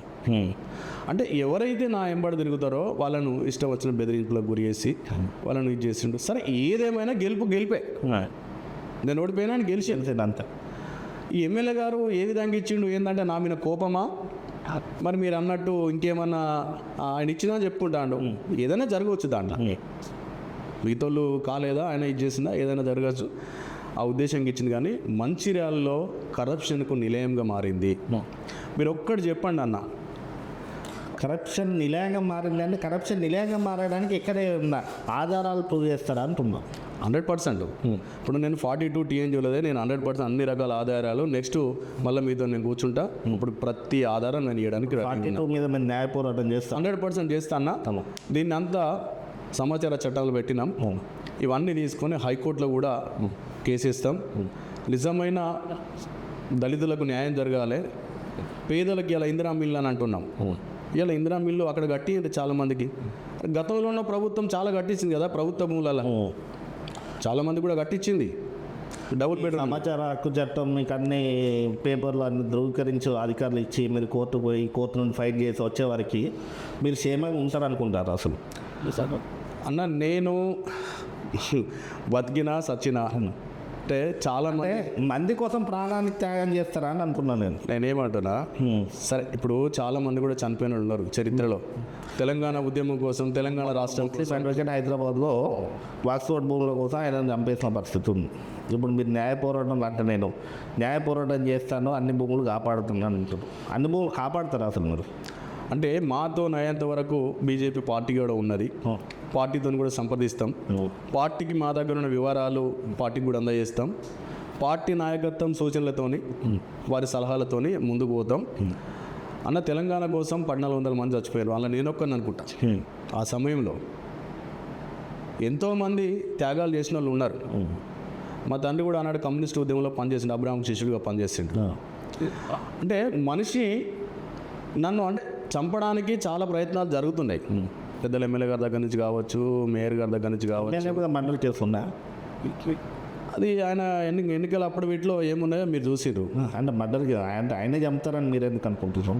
ఇప్పుడు ఈ అంటే చంపేయడానికి అనేక రకాల కుట్రలు జరుగుతున్నాయి. ఇప్పుడు ప్రయత్నాలు చేస్తున్నారు కదా. ఇప్పుడు మీరు భూ బాధితుల మీద భూ న్యాయ పోరాటం చేస్తా అని అంటున్నారు. కబ్జా చేసిన వాళ్ళు, అమ్ముకున్న వాళ్ళు, ఇప్పుడు ఇదంతా వేదాలు నడిపిన వాళ్ళు ఎవరో ఒకరు శత్రుత్వంతో ఇప్పుడు ముస్లిం అడ్వకేటే ముస్లింల భూమి కాపాడడానికి కేవలం కేసేసినందుకే ఆయన చంపేసిన పరిస్థితులు. ఇప్పుడు ఇక్కడ మనము ప్రభుత్వం మీద పోరాటం, కేవలం వీళ్ళ మీదనే పోరాటం. మనం ఇప్పుడు మేము సామాన్యులు ఇంకెవడో భూమి కబ్జా చేసిందని కాదు. మనం ఉన్న ప్రభుత్వ భూమిని ప్రభుత్వ అధికారులు ఒక రకంగా కబ్జాలు చేస్తుంది కదా. ఇప్పుడు 42 సర్వే నెంబర్లో 32 ఎకరాల భూమి, అది ఎవరు కబ్జా చేస్తుంది? దాన్ని ప్రభుత్వ యంత్రాంగమే కదా. దానికి వీళ్ళు తోడు, ఎవరైతే ఈ మేయర్ ఉన్నారో వీళ్ళు తోడు, వీళ్ళు చంపుతారా నన్ను? సరే, ఒకవేళ చంపిన చేసేది ఏమున్నది? ఒక ప్రాణమే కదా పోయేది. చరిత్రలో నా గురించి 4 చెప్పుకొని అంటే కరవాయని నీ కుటుంబానికే కదా అన్న. నేనేమంటున్నా, ఇప్పుడు అంటే ఒక పోలీస్ ఆఫీసర్ ఉన్నాడు. పోలీస్ ఆఫీసర్ కూడా అనేక రకాల ఇబ్బందులు ఉంటాయి. కానీ ఆయన ఉద్యోగం చేయకుండా మానేస్తుండా? ఉద్యోగరీత్యా ఇలా బార్డర్ మీద పోతుండు, ఆర్మీ ఉన్నది, వాళ్ళు పోతుండు. వాళ్ళు అనుక్షణం వాళ్ళు ఎప్పుడేం జరుగుతుందో తెలియదు ఒక మేయర్కు. అయినా ఆ మేజరు వెనకకు వస్తుండ, ప్రాణం పోయిన వచ్చి నా దేశం కోసం పోరాడుతాను అంటాడు. అడవ యుద్ధం చేస్తుండు. నేను కూడా అన్న కమ్యూనిస్ట్ ఆర్గనైజేషన్లో ఏఎస్ఎఫ్లో పనిచేసిన, తెలంగాణ ఉద్యమంలో పనిచేసిన, నేను ఎక్కడ కూడా తప్పు చేయలే, తప్పు చేయాలనుకుంటలేను. తప్పుడు చేసే వాళ్ళ కోసం నేను ఫైట్ చేస్తాను. నా ప్రాణం పోయినా లెక్క వేయవలసిన అవసరం లేదు. నా కుటుంబాన్న బిడ్డకు పెళ్లి చేసిన. ఇప్పుడు నీ వారసత్వ రాజకీయాలలో మీ పాపను దింపేదో అంటే పాపం దిప్పడానికి ఏం లేదు. తన అడ్వకేట్ స్వతహాగా నేను చెప్తే తన వచ్చే పరిస్థితులు కూడా లేదు. తన నారాయణ ఐఏఎస్ అకాడమీలో సివిల్స్కి ప్రిపేర్ అయింది. సరే, అడ్వకేట్ LLB LLM చేసింది అడ్వకేటు. తనకు కూడా రాజకీయాలు అంటే ఇంట్రెస్ట్ ఉన్నది కాబట్టి రాజకీయాలకు వస్తే సంతోషపడతాం.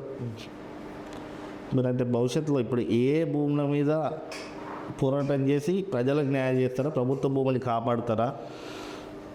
లేకపోతే మీ భవిష్యత్ కార్యాచరణ అన్న 42వ సర్వే నెంబరు ప్రభుత్వ భూమి. ఇవాళ దాన్ని కాపాడాలి, ప్రజలకు ఇవ్వాలి. వాళ్ళు ఎవరైతే నిజంగా పూర్తిగా బిల్డింగ్స్ అయిపోయినాయి కదా, చాలా వరకు భూమి ఉన్నది. బిల్డింగ్స్ ఎట్లా? ఇప్పుడు బిల్డింగ్స్ అయినా చాలా చోట్ల కూడా బిల్డింగ్స్ అయితే ప్రభుత్వం ఉన్నప్పుడు అవి తీసేస్తారు. ఇప్పుడు డిగ్గొండ అనే ఉదాహరణ చెప్తున్నాను. ఒక దళితుడు పాపం ఆయన పైసా కూడగట్టుకొని ఇల్లు కట్టుకున్నాడు. ఆయన ఒక దళితుడు. ఇవాళ ఆయన ఇల్లు కూలగొట్టారు కదా. మరి ఒక దళితుని ఇల్లు కూలగొట్టినప్పుడు అదే ఆ ప్రాంతంలో చాలా ఇళ్ళు ఉన్నాయి కదా ప్రభుత్వ పూల కట్టుకున్నాయి. అవి జోలికి ఎందుకు పోలే? మరి కేవలం దాన్ని ఒక్కదాన్నే కూలగొట్టాలి. అప్పుడు కూడా అంటే అన్నయ్య కూడా టీఆర్ఎస్ పార్టీలో ఉన్నాడు. తను కూడా ప్రభుత్వానికి వ్యతిరేకంగా మాట్లాడుతాడు. ఎన్నికలలో ఎమ్మెల్యేకి సపోర్ట్ చేయాలనే ఆలోచనతోనే కదా చేసింది. అంటే ఎవరు ప్రజాస్వామ్యం ఇది, ఎవడి ఇష్టానుసారంగా వాళ్ళు మాట్లాడతారు. ఇప్పుడు పార్టీని, సొంత పార్టీని కూడా తిట్టిన వాళ్ళు ఉన్నారు. వాళ్ళ పార్టీని వాళ్ళు తిడతలేరా? పొట్టోడు గిట్టోడు అని కూడా తిట్టిన వాళ్ళు ఉన్నారు కదా. మరి మేము మా పార్టీలో ఉండి మీరు తప్పులు చేస్తే మేము ప్రశ్నిస్తే మీరు మమ్మల్ని కొడతాము చంపుతాము అంటే సరే ఇలా మీ ప్రభుత్వం పోతుంది, రేపు మళ్ళీ ప్రభుత్వాలు రావా? వస్తాయి. ప్రభుత్వాలు వచ్చినప్పుడు మళ్ళీ ఇదే సంస్కృతి మళ్ళీ కొనసాగుతుంది కదా. ఒక 10 సంవత్సరాలు కాంగ్రెస్ ప్రభుత్వం ఉందనుకో భవిష్యత్తు. అన్న కాంగ్రెస్ ప్రభుత్వం ఉన్న వ్యక్తులు అయితే ఉండరు, ఏ వ్యక్తులు కూడా స్వాస్థ్యానికి ఉండరు. ఖచ్చితంగా వచ్చేది బీజేపీ ప్రభుత్వమే. బీజేపీ ప్రభుత్వంలో 100% ప్రజలకు న్యాయం జరుగుతుంది. బీజేపీ బీఆర్ఎస్ అలవెన్స్ వచ్చినా బీజేపీ వచ్చినా ఖచ్చితంగా ఇప్పుడు ఏదైతే చేస్తుండ్రో, ఏ ఆఫీసర్లతోనైతే తప్పుడు కేసులు పెడుతుండ్రో అదే ఆఫీసర్లతోని సేమ్ వాళ్ళ మీద మళ్ళీ ఖచ్చితంగా రిపీట్ అవుతాయి. రాజకీయాలు వీళ్ళు కక్ష సాధింపే కేసు పెడితే రేపు మీ బీజేపీ ప్రభుత్వం వస్తాడు, మీరు ఇవే కేసు అంటే అట్లా అని కాదు, అంటే మీరు అనేది అదే కదా. కక్ష సాధింపాలి కాదు, తప్పు చేస్తే పెట్టుడే కదా. తప్పు చేస్తే ఖచ్చితంగా అంటే ఏ ఆఫీసర్ అయితే ఇప్పుడు కేసు పెడుతున్నాడు, రేపు భవిష్యత్తులో మా ప్రభుత్వం వస్తే మేము చేసేది అదే అంటున్నారు. వాళ్ళు తప్పు చేస్తే వాళ్ళని కేసులు పెట్టిస్తాం కదా. తప్పు చేస్తే ఇప్పుడు కక్ష సాధింపు అన్నారు. ఇప్పుడు కక్ష సాధింపు అన్న, అప్పుడు మేము నిజంగానే ఇప్పుడు ఇవి తప్పులని ప్రూఫ్ కావా అయినప్పుడు మా పని మేము చేసే ఉంటుంది కదా. ఇప్పుడు మీరు బీసీ బిడ్డ ఉట్టడమే నాకు మొదటి తప్పు అని అంటున్నారు. మరి బీసీ బిడ్డగా పోయి దొర దగ్గర ఏరిగా మళ్ళీ అంటే ఇప్పుడు మీరు వ్యవస్థలో చూస్తుండ్రు అన్న, వ్యవస్థలో చూస్తుండ్రు ఎక్కడైనా కానీ వాళ్ళే ఉన్నారు. సరే మనము మన రాజ్యాధికారం మనం సాధించుకోవడం కోసం బీసీగా మన ఇండిపెండెంట్ అయిన పోరాటం. నేను మీకు ఏం చెప్పినా అంటే, హిందువుగా పుట్టినప్పుడు హిందుత్వం కోసం కొంచెం పోరాటం చేయాలనుకున్నా. హిందువులలో ఓసియా రెడ్డియా ఇంకోటి కూడా కాదు, హిందువుని ఫస్ట్ నేను. మీరు బీసీ బిడ్డ ఉట్టడమే తప్పు అంటే రాజకీయాల్లో అని చెప్పినా. ఇప్పుడు నేను రాజకీయాల్లో ఏ స్థాయిలో ఉంటామని కాదు, హిందువుగా నేను బతకాలనుకుంటాను అన్న. ఓకే, హిందూ బతకడం కోసం బీజేపీలో బస్ అంతే. ఇప్పుడు నేను నరేంద్ర మోడీ గారు ఇలా ఏ రకంగా అభివృద్ధి చేస్తుంది కానీ, ఇలా రామాలయం అయోధ్యలో కానీ చాలా చోట్ల కూడా ఇలా ఏ రకంగా మనం హిందువులకు ఇబ్బంది జరుగుతుంది అనేది చూస్తున్నాం. మనం కూడా ఒక హిందూ బిడ్డగా ఈ ఉన్నన్ని రోజులు ఈ జీవితం దేవునికి ఉండాలి, హిందువుగా బతకాలని ఒక ఆలోచనతోనే నేను బీజేపీలోకి వచ్చింది తప్ప ఏదో రాజకీయాలు చేయడానికో ఇంకో దేనికో కాదు నేను. ఇప్పుడు మరి మీ పోరాటం, భూ పోరాటం, న్యాయ పోరాటం ఎప్పటి నుండి మొదలు పెడతారు అన్న? ఇప్పుడు మేము అన్నీ కూడా మున్సిపాలిటీలో కానీ ఎంఆర్ఓ దగ్గర కానీ సమాచార చట్టంలో పెడుతున్నాం. పెట్టిన తర్వాత అవి ఎంతవరకు వాళ్ళు ఇస్తారు, ఎంతవరకు ఇయ్యరు, ఒకళ్ళు ఇవ్వకపోతే కోర్టు ద్వారా కూడా కోర్టు నుంచి అయినా కానీ మనం పంపించి సమాచారం అంతా తీసుకొని మేము పూర్తి ఆధారాలతోని పార్టీ సహకారం తీసుకొని పార్టీకి చెప్పేసి పార్టీ సహకారం తీసుకొని మేము అది ఫైట్ చేస్తాం. అప్పటి వరకు ఈ స్థాయిలో కూడా ఏమైతే ఇంకా మనకు కొన్ని కావాలో వాటి కోసం కూడా సేకరించడానికి ప్రయత్నం చేస్తామన్నా. మంచిర్యాలను కాపాడాలి, ఫస్ట్ ప్రజలకు మేలు జరగాలి. మంచిర్యాల కాపాడాలంటే బేర సత్యనారాయణ ఒక్కొందో అయిద్దాం. సరే ఒక్కడొక్కడు ఇంకోళ్ళు వస్తారు కావచ్చు రేపు. బీజేపీలో ఇంకా లీడర్లు లేదా అన్న? చాలామంది ఉన్నారు. ఇప్పుడు తెలంగాణ ఉద్యమంలో 69 నుంచి ఉద్యమం జరిగింది, కానీ కేసీఆర్ వచ్చిన తర్వాతనే ప్రజలందరూ కూడా రోడ్ల మీదకి వచ్చారు. ఇలా తెలంగాణను సాధించడానికి దేశంలో ఉన్న అన్ని పార్టీలను ఒప్పించి ఇలా తెలంగాణ సాధించడానికి కేసీఆర్తోని లక్షల కోట్ల మంది వచ్చారు కాబట్టి తెలంగాణ వచ్చింది. సరే ఈ ప్రభుత్వం వచ్చిన తర్వాత భయపడతాను. మంచిర్యాలలో నేను 35 సంవత్సరాలు రాజకీయం చేస్తున్నా కానీ ఎప్పుడు కూడా ఈ రకంగా భయం భ్రాంతాలకు గురి కాలే. భయం ఇప్పుడు నా కుటుంబం కూడా అంటారు, ఎందుకు మనకు ఒక్కరికి అంటారు, కానీ నా బిడ్డ అడ్వకేట్గా అంటే తన నాన్న ప్రాణం పోయినా మంచిదే, మనం కొట్లాడదాం, కేసులకు భయపడేది లేదు, దేనికి భయపడలేదు, ఉన్నన్ని రోజులు మనమంటూ నలుగురికి సేవ చేసిన ఒక ఆలోచన ఉండాలని నా బిడ్డ ఎప్పుడు అంటూ ఉంటుంది. మీరు ఏదో ఒక రోజు జైలుకు పోతారని తెలుసా మీకు? పోతాం కావచ్చు, అంటే పోతారనేది అయితే మీకు అవగాహన ఉంది? 100%. అంటే 100% ఆలోచన మీ మైండ్లో ఉందా అన్న? జైలుకు పోయినా, దెబ్బలు తిన్నా, చంపేసినా, దేనికైనా కూడా సిద్ధంగా ఉన్నాం. ఇప్పుడు జైలుకు పోతే నేనేమంటున్నా అంటే, రాజకీయ నాయకులకు అవగాహన ఉంటే, ప్రజాస్వామ్యం మీద వాళ్ళకి నమ్మకం ఉంటే తప్పు చేస్తే జైలుకు పంపాలి. తప్పుడు కేసులు పెట్టి జైలు పంపితే అలా అసలు రాజకీయమే కాదు. అది తప్పుడు కేసులను మీరు నేను అనుకుంటే కాదు కదా, కోర్టు ధృవీకరించాలి. అంటే నేనేమంటున్నా, కోర్టు అంటే అన్న ఇప్పుడు సమాజానికి తెలియదా? మీలాంటి రాయేషన్ నాకు తెలియదా? ఇప్పుడు మీరే దీంట్లో ఒకటి పెట్టారు, బేర్ సత్యనారాయణ ఎవరైనా అభియోగాలు చేసింది కదా, మీ దగ్గర ఉన్న ఆధారాలు ఉంటే రాండి అని మీరు అడిగారు, ఎవరైనా వచ్చిరా? ఎవరు రాలేదు. మరి ఇప్పుడు కూడా నేను అదే అంటున్నా, ఇప్పుడు నా మీద 8 కేసులు పెట్టించినావు కదా, నేను ఓపెన్ ఛాలెంజ్ చేస్తున్నా, 8 కేసులలో ఏ ఒక్క కేసు ఒక్కటంటే ఒక్కటి నిజం అని చెప్పినా నేను జైలు కూడా సిద్ధంగా ఉన్నా. మొత్తానికి అయితే మీ న్యాయ పోరాటం కొనసాగుతుంది. 100% అన్న. మంచి టైం తీసుకోవచ్చు మీ భూ న్యాయ పోరాటాలు భూములను కాపాడుకోవడానికి. మీ పోరాటం ఎప్పటి నుంచి స్టార్ట్ చేయాలి అంటే అన్న, ఇప్పుడు మేము మా దగ్గర ఉన్న ఆధారాలతోని మేము ఫైట్ చేస్తూనే ఉంటాం. పూర్తి సమాచారం కూడా తీసుకుంటాం. ప్రభుత్వము టీఎన్జిఓలకు ఇచ్చిన భూమిని క్యాన్సిల్ చేయాలి. అసలు టీఎన్జిఓలకు ఇచ్చిన భూమి అదేనా? వాళ్ళకి 42 సర్వే నెంబరు టీఎన్జిఓలే అంటారు. ఇప్పుడు ఏదైతే నస్పూర్ పోలీస్ స్టేషన్ ముందు ఉన్నటువంటి భూమి టీఎన్జిఓలకు అసలు గవర్నమెంట్ కేటాయించిన భూమి అదేనా? 102 ఎకరాల ప్రభుత్వ భూమి 42. ఆ 102 ఎకరాల టీఎన్జిఓలకు ఇచ్చింది ఎక్కడ అనేది ఎవరికి తెలియదు. ఆ మ్యాపులు లేవు. కానీ చెరువు కట్ట చివరిని ఎత్తే ఇక్కడ వీళ్ళు వచ్చి మెయిన్ రోడ్ కూర్చున్నారు అని అంటారు కదా. కావచ్చు ఇప్పుడు. కానీ అధికారులు కాబట్టి అధికార యంత్రాంగం ఇచ్చేది వాళ్ళే కాబట్టి వాళ్ళు గిదంటే గదే అవుతాను తప్ప నిజంగా వాళ్ళ మ్యాప్ ప్రకారము వాళ్ళ దగ్గర ఉన్న ఏవైతే ప్రొసీడింగ్స్ ప్రకారము వాళ్ళ భూమి ఎక్కడ ఉందనేది అడిగే వాళ్ళు కావాలి, ప్రశ్నించే వాళ్ళు కావాలి. ఇప్పుడు దానికోసమే మేము ఫైట్ చేస్తున్నాం. దాన్ని తీయడానికే ఇవాళ మేము సమాచార చట్టంలో పెడుతున్నాం. అవి ఖచ్చితంగా బయటికి తీస్తాం. ఖచ్చితంగా హైకోర్టుకు పోతాం. హైకోర్టులో ఫిల్ చేస్తాం. దాన్ని ఆపడానికి శతవిధాల ప్రయత్నం చేస్తాం. ప్రభుత్వానికి దాదాపు ఒక 100 కోట్ల ప్రాపర్టీ, అంటే మినిమం 100 కోట్ల ప్రాపర్టీ అది. ఇలా ప్రభుత్వ భవనాలు కట్టుకోవడానికి కూడా ఆ ప్లేస్ అవసరం, విలువైన ప్లేస్. హైవే రోడ్లో ఉన్నది ఎక్కడ కూడా ఇయ్యరు. హైవే రోడ్లకు ఉన్నది ఎక్కడ కూడా ఇయ్యరు. ఎక్కడ ప్రాపర్టీ మీద బేరే సత్యనారాయణ కొట్లాడుతుంటే బేరే సత్యనారాయణకి 5 కోట్ల నుండి 10 కోట్ల ఆఫర్ ఇస్తే ఏం చేస్తాడు అన్న? నేను ఎంపీపీ చేసిన, నేను ఎక్కడన్నా ప్రభుత్వాలు ఉన్న 5 సంవత్సరాలు ఎంపీపీ చేసిన. చాలామంది ఎంఆర్ఓల ఆఫీసర్లు ఉంటారు. ఎక్కడ కూడా నేను ఒక గజం భూమి తీసుకోవాలి. అప్పుడు ఆనాడు నేను ఏమంటే ఏ ఎంఆర్ఓ అని నాకు 2 ఎకరం రాసిమంటే ఇద్దరు. కానీ నేను ఏమంటాను, నాకు ఉన్నదాంట్లో నేను తృప్తి వాళ్ళు అక్రమాలు చేసేదంటారు. అప్పుడు ఎందుకు చేయలేదన్న? ఇప్పుడు మా ఒక విలేజ్లో ఒక ప్రెస్ ఆయనకు ఒక భూమి ఇచ్చారు. దాన్ని మేము ఫైట్ చేసినాం. ఫైట్ చేసి దాన్ని క్యాన్సిల్ చేయించినాం. మేము క్యాన్సిల్ చేయించి ఎవరైతే ఆ లబ్ధాడు ఎంబడి మల్లయ్య అని ఉంటాడో, ఎంబడి చంద్రయ్యమ్మడో, వాళ్ళకి ఇప్పించినాం. మళ్ళీ ఫైట్ చేసి మేము చాలా ఫైట్ చేసినాం దాని మీద. అంటే ఈ లెక్కన తప్పులు జరిగినాయి, అప్పుడు జరిగినాయి, ఇప్పుడు జరిగినాయి. కానీ ప్రశ్నిస్తూనే ఉంటాం. ప్రశ్నించేవాడు ప్రశ్నిస్తూనే ఉంటాడు. ఆ విధంగానే మేము పోవడానికి ప్రయత్నం చేస్తామన్నా. ఈ చంపడము, జైలుకి పోవడము, ఇవన్నీ దేనికైనా మేము ప్రలోభాలకు పైసలకు బెదిరింపులు ప్రాణం పోయినా ప్రలోభాలకు లొంగే వ్యక్తి బేర్సతన కాదు. మీరు ఎక్కడన్నా అడగండి, 25 సంవత్సరాల రాజకీయ కెరీర్లో ఎవరికి భయపడలే, ఎవరి దగ్గర రూపాయి తీసుకోలే, ఎవరికి ప్రలోభ పెట్టలేదు. చాలామంది ఆఫీసర్లు ఉన్నారు. ఇప్పటికి కూడా మీ ఆవేశం తగ్గించుకోరు. ఇక ఎందుకు తగ్గించుకోవాలి? తప్పు చేస్తే కదా తగ్గించుకోవాలి.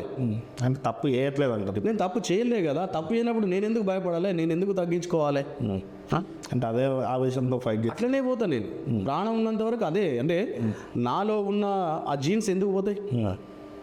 నిజంగా తప్పు చేస్తే అయ్యో నాకేమైనా ఇబ్బంది జరుగుతుంది అని అనుకున్నప్పుడు భయపడాలి. నేను తప్పే చేయలే అన్నప్పుడు నేను ఎందుకు భయపడాలి? ఇప్పుడు నేను ఇలా మాట్లాడుతున్నా, రేపు మీరు అన్నట్టు నాకు కొంత నష్టం జరగవచ్చే అన్న. నష్టం జరిగిన అట్లే నష్టం ఉంది ఏమో అని అనుకుంటున్నాను. ఏమంటున్నా, నష్టం జరిగినా నష్టం ఉన్నా భయపడేది లేదు. ఖచ్చితంగా నాకేం జరిగినా కానీ ఈ కాంగ్రెస్ ప్రభుత్వమే బాధ్యత వహించాలి.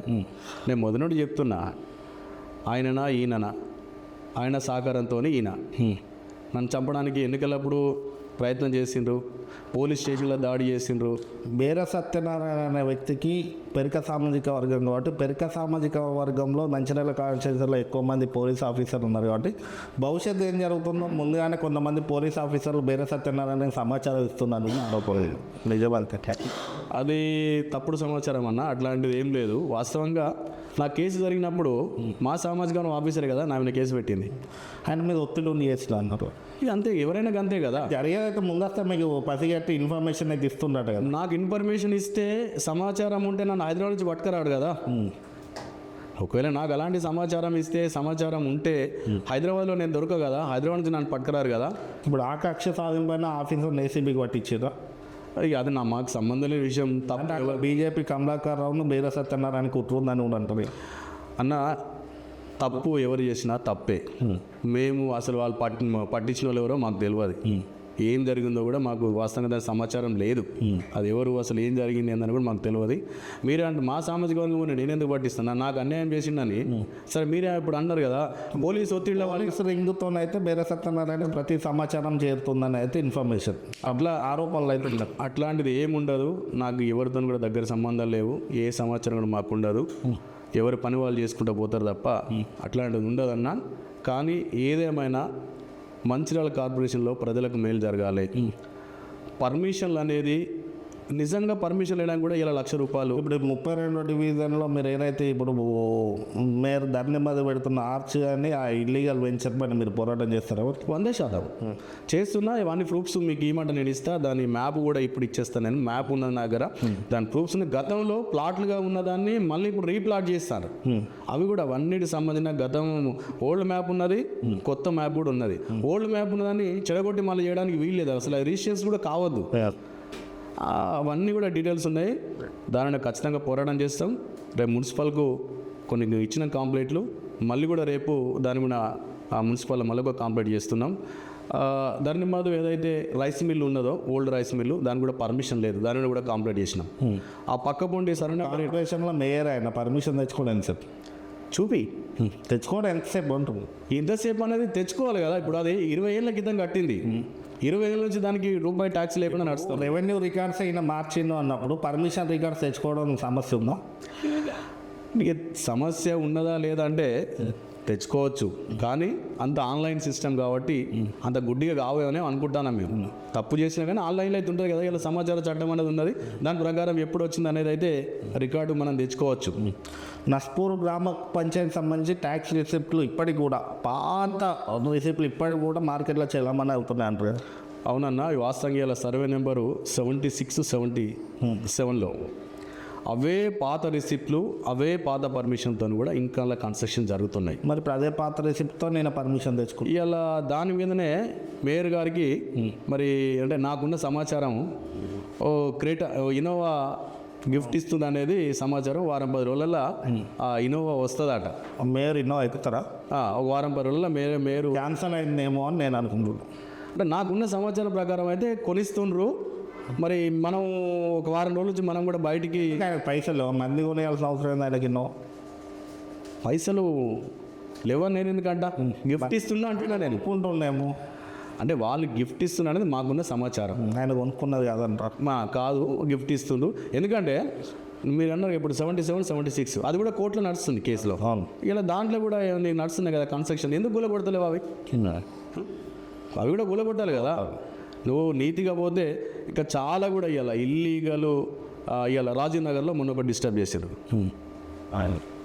మరి మళ్ళీ డిస్టర్బ్ చేసి మళ్ళీ కూడా నడుస్తాయి ఇప్పుడు అవి. అంటే ఇప్పుడు అన్ని డివిజన్లు మీరే షేర్ చేసుకుంటే మీ బీజేపీలో పోటీ చేసిన కార్పొరేటర్లు కావచ్చు, బీజేపీ నాయకులు కావచ్చు, మిగతా వాళ్ళు కూడా ఇక్కడ అక్రమాలు జరుగుతున్నాయి, లేకపోతే ఈ కార్పొరేషన్ పరిధిలో ఈ పరిస్థితి ఉంది, ప్రజలకు అన్యాయం జరుగుతుంది, మిగతా వాళ్ళు ఎందుకు గొంతెత్తట్లేదు? అంటే ప్రతి ఒక్కరు కూడా వస్తారు, బయటకు వస్తారు, వాళ్ళు కూడా చెప్తారు. ఇప్పుడు రాజీవ్ నగర్ ఇష్యూ మీరే చెప్తున్నారు, నస్పూర్ ఇష్యూ మీరే చెప్తున్నారు, మంచిర్యాల ఇష్యూ మీరే చెప్తున్నారు, ఇప్పుడు గుడిపేట దగ్గర కమాన్ కొట్టింది మీరే చెప్తున్నారు. మరి మిగతా బీజేపీ నాయకులు అందరూ ఎటు? అన్న ఇప్పుడు పార్టీ పరంగా పార్టీగా నాకున్న సమాచారం ప్రకారం నేను చెప్తున్నా. మా పార్టీ నాయకత్వం కూడా వాళ్ళు కూడా ఖచ్చితంగా ప్రెస్ మీట్లు పెడతారు. మా ఫ్లోర్ లీడర్ కానీ తర్వాత పార్టీకి సంబంధించిన వాళ్ళు కూడా త్వరలో వాళ్ళు కూడా ప్రెస్ మీట్ పెడతారు. వాళ్ళకు ఉన్న సమాచారం కొంత వాళ్ళకు ఉంటుంది. నేను ప్రెస్లో కూర్చున్నా కాబట్టి నా నోటీస్కు ఏవైతే వచ్చినాయో, పేపర్లో ఏవైతే వచ్చినాయో దాన్ని నేను మీ దృష్టికి తీసుకొస్తున్నా, ప్రజలలో పంపిస్తున్నాను. నేను వాళ్ళు కూడా మాట్లాడేది, ప్రతి ఒక్కరు మాట్లాడదు. కానీ నేను ఏమంటున్నా అంటే భయంలో ఉన్నది వ్యవస్థ. ఆ భయం పోవాలంటే కొంత టైం పడుతుంది. ఆ భయం పోవాలి. వ్యవస్థ భయం ఉండవచ్చు, బీజేపీ నాయకులు భయం ఉన్నారా? భయంలో ఉన్నారా లేరా అంటే వాళ్ళ నోటీస్ కూడా పోవాలి కదా. ప్రజలు బీఆర్ఎస్ వాళ్ళు లేకపోతే ఇతర పార్టీ వాళ్ళు భయం ఉన్నారండి. సెంట్రల్ గవర్నమెంట్లో ఉన్న బీజేపీ కూడా భయంలో ఉన్నారు. ఇష్యూ వాళ్ళ నోటీస్ పోవాలి కదా. ఇప్పుడు అక్కడ తప్పు జరుగుతుంది అనేది ఆ ప్రాంతంలో ఉన్న బీజేపీ నాయకుడు నోటీస్ పోయినా లేకపోతే మా నాయకత్వం నోటీస్ అయినా వాళ్ళు స్పందిస్తారు. ఇప్పుడు నా నోటీసులు వచ్చినాయి. నేను 32వ వార్డు ప్లస్ నస్పూర్ ప్రాంతంలో నేను ఇంతకుముందు కౌన్సిలర్గా ఉన్నా, ఎంపీపీగా ఉన్నా కాబట్టి ఆజ్పూర్ మండల్ కూడా ఇంతకుముందు నస్పూర్ ఆజ్పూర్ రెండింటికి నేను ఎంపీపీగా ఉన్నా కాబట్టి కొంత నాకు దాని మీద అవగాహన ఉన్నది కాబట్టి నేను ఏ ప్రాంతం ఏందనేది ఎక్కడ ఎవరు అనేది తెలుసుకొని నేను మాట్లాడుతున్నా. ఓకే, ఆ ప్రాంతం వాళ్ళు కూడా ఖచ్చితంగా మాట్లాడతారన్న. ఏదేమైనా ప్రజలకు న్యాయం జరగాలి. ఈ మంచిర్యాల కార్పొరేషన్లో అవినీతికి పాల్పడుతున్న మేయర్ గారు ఏదైతే ఉన్నారో పెద్దలు ఎమ్మెల్యే గారు కూడా దృష్టి పెట్టాలి. తను కూడా ఇటువంటి వల్ల చెడ్డ పేరు వస్తుంది. మరి ఇట్లాంటి సమాచారం ఉన్నప్పుడు ఎమ్మెల్యేకి మీరు సమాచారం అందించవచ్చు కదా. అంటే ఎమ్మెల్యే కంటే ఇప్పుడు ఎమ్మెల్యేకు మాకు పడనే పడదా, ఫోన్ చేయొచ్చు కదా. కొంత సమాచారం అన్న వాస్తవం ఏంటంటే వాట్సాప్లో మేము కొంత సమాచారం కూడా ఎమ్మెల్యే గారికి పెట్టినాం. ఎమ్మెల్యే గారు వాట్సాప్ వాడరు కదా. మేము పెట్టినాం, నా దగ్గర నెంబర్కి నేను పెట్టినా, ప్లస్ వాళ్ళ పిఏ కూడా పెట్టినా. మీకు కావాలంటే చూపిస్తాను నేను. ఓకే. నేను ఎమ్మెల్యే గారికి పెట్టినా, అలా పిఏ కూడా పెట్టినా. పిఏ చూస్తాడు, ఎమ్మెల్యే గారు ఓపెన్ చేయడు అని కొన్ని కూడా మనకు టిక్ పడకుండా కూడా కొన్ని ఓపెన్ చేస్తారు. అయితే అనేది కొంత సమాచారం, మరి అది ఆయన చూస్తాడో తెలియదు. కానీ నేనైతే ప్రతిదీ కూడా అంటే అప్పుడు మాకు ఇష్యూ జరిగినప్పుడు ప్రతిదీ కూడా అందరికీ షేర్ చేసేది. కాంగ్రెస్ నాయకులకు కానీ వాళ్ళకి షేర్ చేసేది. కాంగ్రెస్ నాయకులు ఆ మధ్యలో ఒక గొప్ప మాట మాట్లాడారు. ఇదంతా లొల్లేంది, ఒకసారి చర్చా వేదిక పెడదాము, పార్టీకి కొంతమంది రా అన్నట్టు. నేనేం చెప్పినంటే మా పార్టీ అవసరం లేదు, కాంగ్రెస్ పార్టీగా మీరే చెప్పండి అని నేను చెప్పిన. అయినా దాని స్పందన లేదు. ఇప్పుడు బేర సత్యనారాయణ ఎమ్మెల్యే గారు చూసుకొని కాంగ్రెస్ ఏమంటే ఏరా అర్థం కాలే. బేర సత్యనారాయణ కాంగ్రెస్ పార్టీకి పిలుపు వస్తే పోరా, ప్రాణం పోయినా ఓం. కాంగ్రెస్లో ఎప్పుడు ఓం మేము. ఆ కాంగ్రెస్ సంస్కృతి మాకు నచ్చది. అట్లంటే మేము పోకపోదాం ముందుగాలే. అంటే కాంగ్రెస్ పార్టీ పిలుపునిస్తే Congress party Bera Satyanarayana offer ఇస్తే పోరా. అస్సలు మేము ఎప్పుడు కూడా, నేను తెలంగాణ ఉద్యోగంలో పనిచేస్తున్నాం, అప్పుడు ఎమ్మెల్యే కాంటెస్ట్ చేసినాం కాబట్టి బీజేపీలో పోయినాం. మనం ఇళ్ళ నుంచి బయటికి పోయినాం కాబట్టి అంతే తప్ప ఇళ్ళనే ఉంది అప్పుడు కూడా. సరే ఇప్పుడు హిందూవాదం కోసం ఇదైనా తప్ప వేరే లేదు. 80% కూడా పార్టీ మారేది లేదు. పానంనంత వరకు ఇళ్ళే ఉంటాం. సరే నేనేమంటున్నాడన్నా, ప్రజా సమస్యల కోసం నా వంతుగా నేను పోరాటం చేస్తా, పార్టీకి ఎక్స్ప్లెయిన్ చేస్తా, పార్టీ కూడా దీనిలో స్పందిస్తానని నేను అనుకుంటున్నా. సో ఇప్పుడు నా మీద దాడులు జరిగినాయి, మీకు కూడా జరగడానికి ఆస్కారం ఉన్నది. దేనికి భయపడేది లేదు. నాకు ఏం జరిగినా పూర్తి బాధ్యత ఎమ్మెల్యే గారిది, మేయర్ గారిది. ఎమ్మెల్యే గారు ఏం చేస్తారు ఇప్పుడు? మీరు 100% ఇప్పుడు మీరు భూ పోరాటంలో భూమి కాపాడుతాను కొట్లాడుతున్నారు. ఇప్పుడు అందులో ఎవరో ఒకరు భూమి కబ్జా చేస్తున్నాడో, లేకపోతే ఇప్పుడు ఆ భూమిని అమ్ముకొని అనుభవించినాడో, లేకపోతే ఇంకెవడో చేస్తాడు వచ్చని ఎమ్మెల్యే భూములు కాదు కదా మీరు కొట్లాడేది. ఇప్పుడు నా మీద తప్పుడు కేసులు పెట్టించేది ఎమ్మెల్యే గారే కదా. కేసులు పెట్టించేది తనే కదా. తప్పుడు కేసులు పెట్టించేది అదే. తప్పు చేస్తే చట్టం స్వయంగా ఒక ఎమ్మెల్యే గారు నా మీద మాట్లాడద్దు.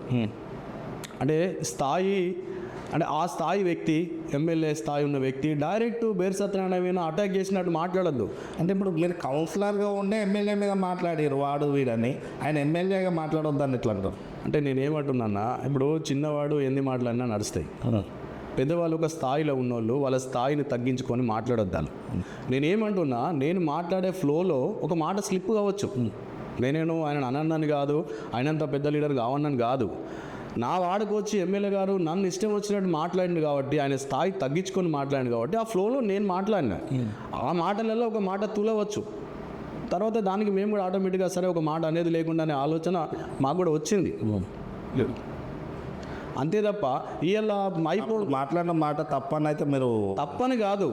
అంటే ఆ వర్డ్ ఏదైతే ఫ్లోలో వచ్చింది అదైతే తప్పు అని అయితే మీరు అంగీకరిస్తున్నారు. ఒక పెద్ద మనిషిగా, అంటే తండ్రితో సమానమైన వ్యక్తిని ఆ మాట అనేది లేకుండానే ఒక ఆలోచన వచ్చింది రాజకీయంగా అనే మాట. కానీ అది ఎప్పుడు మీద కేసులు అయినాక వచ్చిందా? కేసులు కాకముందే వచ్చింది.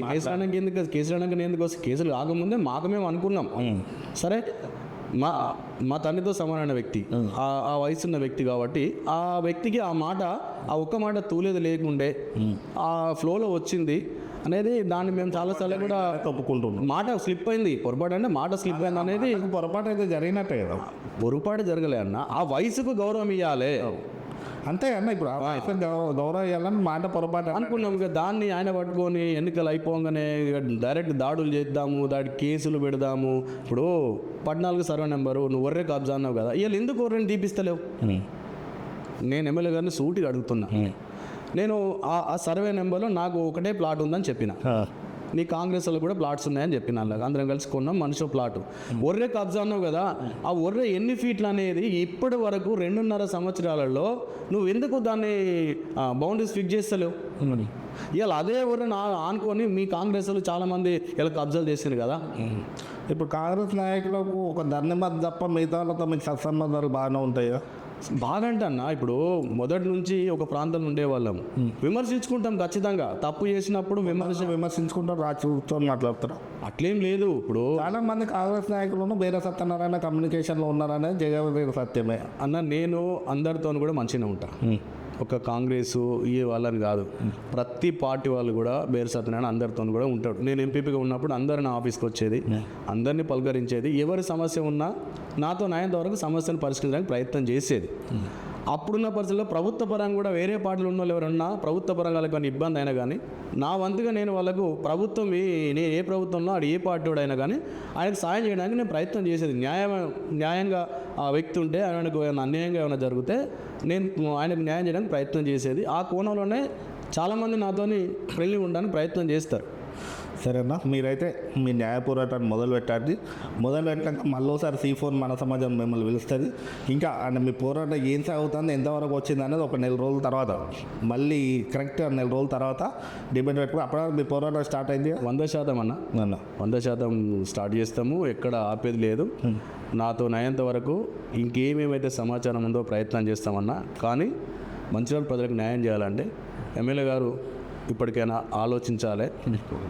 ఏ వ్యక్తిని మేయర్గా పెట్టినవో ఆ వ్యక్తి ఏం చేస్తుండో ఒకసారి మీరు మీకున్న దాంతో మీరు గ్రౌండ్ లెవెల్లో పరిశీలించి మీకు చెడ్డ పేరు రాకుండా ఇవాళ మీరు మంచిర్యాలలో ఈ రోడ్ వెడల్పు చేస్తుర్రు. రాజకీయంగా తప్పనన్నా కానీ అది మంచి పని. రాజకీయాల కోసం ఏదైనా మాట్లాడచ్చు. కానీ ఎమ్మెల్యే గారు ఇలా మంచిర్యాల కానీ లక్ష్మీపేటలో కానీ చేసేది చాలా మంచి పని అది. ఎందుకంటే ఇలా మంచిర్యాల టౌన్లోకి పోతే ఒక బండి పెట్టుకోవాలంటే మనకు జాగలేని పరిస్థితి, రోడ్ల మీద వస్తారు. ఇలా రోడ్ వెడల్పు చేసి ఇలా సెంట్రల్ డ్రైనేజ్ సిస్టమ్ అని లేకపోతే ఇంకేదో చేస్తుంది కాబట్టి దాన్ని ఖచ్చితంగా స్వాగతించడమే. అటువంటి మంచి పనులను ఎమ్మెల్యే గారికి మనం ధన్యవాదాలు చెప్తాం. ఇలా హాస్పిటల్ కట్టిస్తుంది మంచిది, సెంటర్లో మంచి ప్లేస్లో మంచి సెంటర్లో పేదలకు. మరి మీరే ఇంటిగ్రేటెడ్ మార్కెట్ అని అక్కడ స్టార్ట్ చేసారు బీఆర్ఎస్ హయాంలో. నేను ఏమంటున్నాను, నా స్థాయి కాదు అది. ఆ స్థాయిలో ఉన్న వ్యక్తులు ఆలోచించిన చేసిన పని. కానీ ఇవాళైనా చేసేది అయితే మంచి పని. హాస్పిటల్ అనేది మంచిది. మహాప్రస్థానం విషయంలో మహాప్రస్థానం కూడా బ్రహ్మాండం. అంటే ఒక హిందువులకు వాస్తవంగా శ్మశాన వాటిక లేదు. ఇలా శ్మశాన వాటిక కోసం మనం పోవాలంటే ఎవరో ప్రైవేట్ వ్యక్తులు కట్టిన దాంట్లోకి పోయి ఆ బురదల మనం పోయే పరిస్థితి ఉండేది. ఎమ్మెల్యే చేసే కార్యక్రమాలు అన్నీ మంచిగా, దాన్ని మీద చేసే అక్రమాల పైన మాత్రం మంచి చెడు రెండు ఉన్నాయి అన్న. ఇప్పుడు నేనేమన్నా వేసే మార్కెట్ బాగానే ఉంది అంటున్నారు, హాస్పిటల్ బాగానే ఉంది అంటున్నారు, రోడ్లు వేయడానికి బాగానే ఉంది అన్న, మహాప్రస్థానం బాగానే ఉందండి. మన ఆయన ఇంకెక్కడ తప్పు చేస్తుంది? ఎందుకు తప్పులు చేస్తలేడు? ఇప్పుడు నువ్వు ఇచ్చిన పట్టాలు ఎందుకు ఇస్తలేవు? నువ్వు మీరే కదా, మీ చేతుల మీదకి వెళ్ళి మీరే ఇచ్చారు కదా. 2009 మీరు పట్టాలు ఇచ్చారు కదా, 1000 మంది పట్టాలు ఇచ్చారు కదా, వాళ్ళకి న్యాయం జరగాలి కదా. సింగరేణి రిటైర్మెంట్ కార్మికులకు 2 గుంటల భూమి ఇస్తున్నావు కదా, వాళ్ళకి న్యాయం జరగాలి కదా. రిటైర్మెంట్ కార్మికులకు 2 గుంటల భూమి ఇవ్వాలంటే రోడ్ సింగరేణి లెవెల్లో జరగాలి కదా, ఒక ఎమ్మెల్యే చేస్తా కాదు. ఒప్పుకున్నావు కదా, ఎవరితో సంబంధం లేకుండా నా ప్రాంతంలో ఉన్న సింగర్ రిటైర్మెంట్ కార్మికులకు అన్ని 2 గుంటల భూమి ఇస్తాను ఒప్పుకున్నావు. అది జరగాలి. ఇలా కబ్జాలు జరగద్దు. ప్రభుత్వం ఇలా చెరువు ఉన్నది, ఇలా చెరువును ఆ టెండర్ లేకుండా రాత్రి మట్టి తీసేది అది కూడా తప్పుడు పనే కదా. అంటే ఇటువంటివి కూడా కొన్ని తప్పులే కదా. మీకు తెలియకుండా జరగాయి కదా. ఇలా ఉసుకే నడుస్తుంది, ఉసుక కూడా కొంత దొంగ ఉసుక నడుస్తుంది, అది కూడా తప్పే కదా. ఆక్రమిస్తే నడిస్తే ఆఫీసర్స్ చర్యలు తీసుకుంటారు కదా. ఆఫీసర్లకు ఎవరు చెప్పాలి? సుప్రీం ఎవరు? సుప్రీం ఎవరంటే మీరు కంప్లైంట్ చేసి వన్లో పట్టేయచ్చు కదా. కంప్లైంట్ చేసినా పట్టిస్తున్నది. ఇప్పుడు మొన్న కంప్లైంట్ చేసారు, పేపర్ వాళ్ళు రాసిరు, ఏమైంది? ఏమైనా కేసులు అయినాయా? ఇప్పుడు తోళ్ళ వాగున్నది, తోళ్ళ వాగు గతంలో మేము బీఆర్ఎస్ ఉన్నప్పుడు దాన్ని ఫైట్ చేసినాము. దాన్ని ఎంఆర్ఓ వాళ్ళు వచ్చేసి అది మొత్తం ఆ మట్టి అంతా తీసేది. ఇలా ఏమైంది? ఇలా మళ్ళీ దొబ్బేస్తారు. అంటే ఎక్కడికి ఇప్పుడు బఫర్ జోన్లు ఉన్నాయి, మున్సిపాలిటీలకు చెప్పాలి కదా. సరే అన్న, మీరు ఒక్కసారి మళ్ళీసారి మీరు బఫర్ జోన్లు కావచ్చు, తోళ్ళ కావచ్చు, బట్ట అక్రమాలు కావచ్చు, ఇసుక అక్రమ దందాలు కావచ్చు, మీరు ఏవైతే డాటా ఉందో పూర్తి ఎవిడెన్స్ అంటే మీరు ఇప్పుడు దొరకబట్టలేవో లేకపోతే ఇంకేమైనా సమాచారం ఉందో ఒకసారి, లేకపోతే కబ్జా గురైనావో అక్రమ డాక్యుమెంట్లు ఉన్నాయో ఒక్కసారి ఆ డాక్యుమెంట్లతో మనం ఇదే C4 మన సమాజంలో చర్చ పెడదాం. ప్రజలకు ఎవరికి అన్యాయం జరుగుతుంది, ఎవరికి మంచి జరుగుతుంది, అసలు మీ పోరాటం ఎంతవరకు సాగిందో కరెక్ట్గా ఒక నెల రోజుల తర్వాత మళ్ళీ ఇదే చర్చా వేదికలు మనం చర్చించి వాస్తవాలు ఏంది, మీరు ఎంత దూరం పోయినో చెప్పే ప్రయత్నం చేద్దాం. థ్యాంక్ యూ అన్న. ఈరోజు మొత్తానికైతే బేర సత్యనారాయణ అన్నారు మనసులో పూర్తి స్థాయి మాటలు అయితే చెప్పుకోలేకనే కొన్ని చెప్పడం జరిగింది. ఇంకా పూర్తి స్థాయిలో అన్న అసలు ఓపెన్ కావడం లేదు. ఏదేమైనప్పటికీ కూడా ధరణి మధు అక్రమాలు చేస్తున్నాడని అయితే చెప్తున్నాడు. ఎమ్మెల్యే గారు గ్రౌండ్ లెవెల్లో ధరణి మధు మేయర్ ధరణి మధుపై విచారణ జరుపుకొని భవిష్యత్తులో అంటే అన్యాయం జరగకుండా కాన్స్టిట్యున్సీకి చెడ్డ పేరు రావద్దు అనేది అంటే బేర సత్యనారాయణ మాటలలో అయితే మనకు తెలుస్తుంది. ఇంకా పూర్తి స్థాయి సమాచారం డాక్యుమెంట్లు కూడా అంటే ధరణి మధు ఏదైతే అక్రమాలు చేసిండో ధరణి మధు దగ్గర ఏ డాక్యుమెంట్స్ అయితే ఆయన ఫోర్జరీ చేసిండో ఆ డాక్యుమెంట్లతో మన ముందు పెడతా అంటున్నాడు. ఇదే విషయంపై మరోసారి ఇదే C4 మన సమాజంలో మళ్ళీ సత్యన్నను పిలుచుకొని మనం చర్చించే ప్రయత్నం చేద్దాం. Thank you.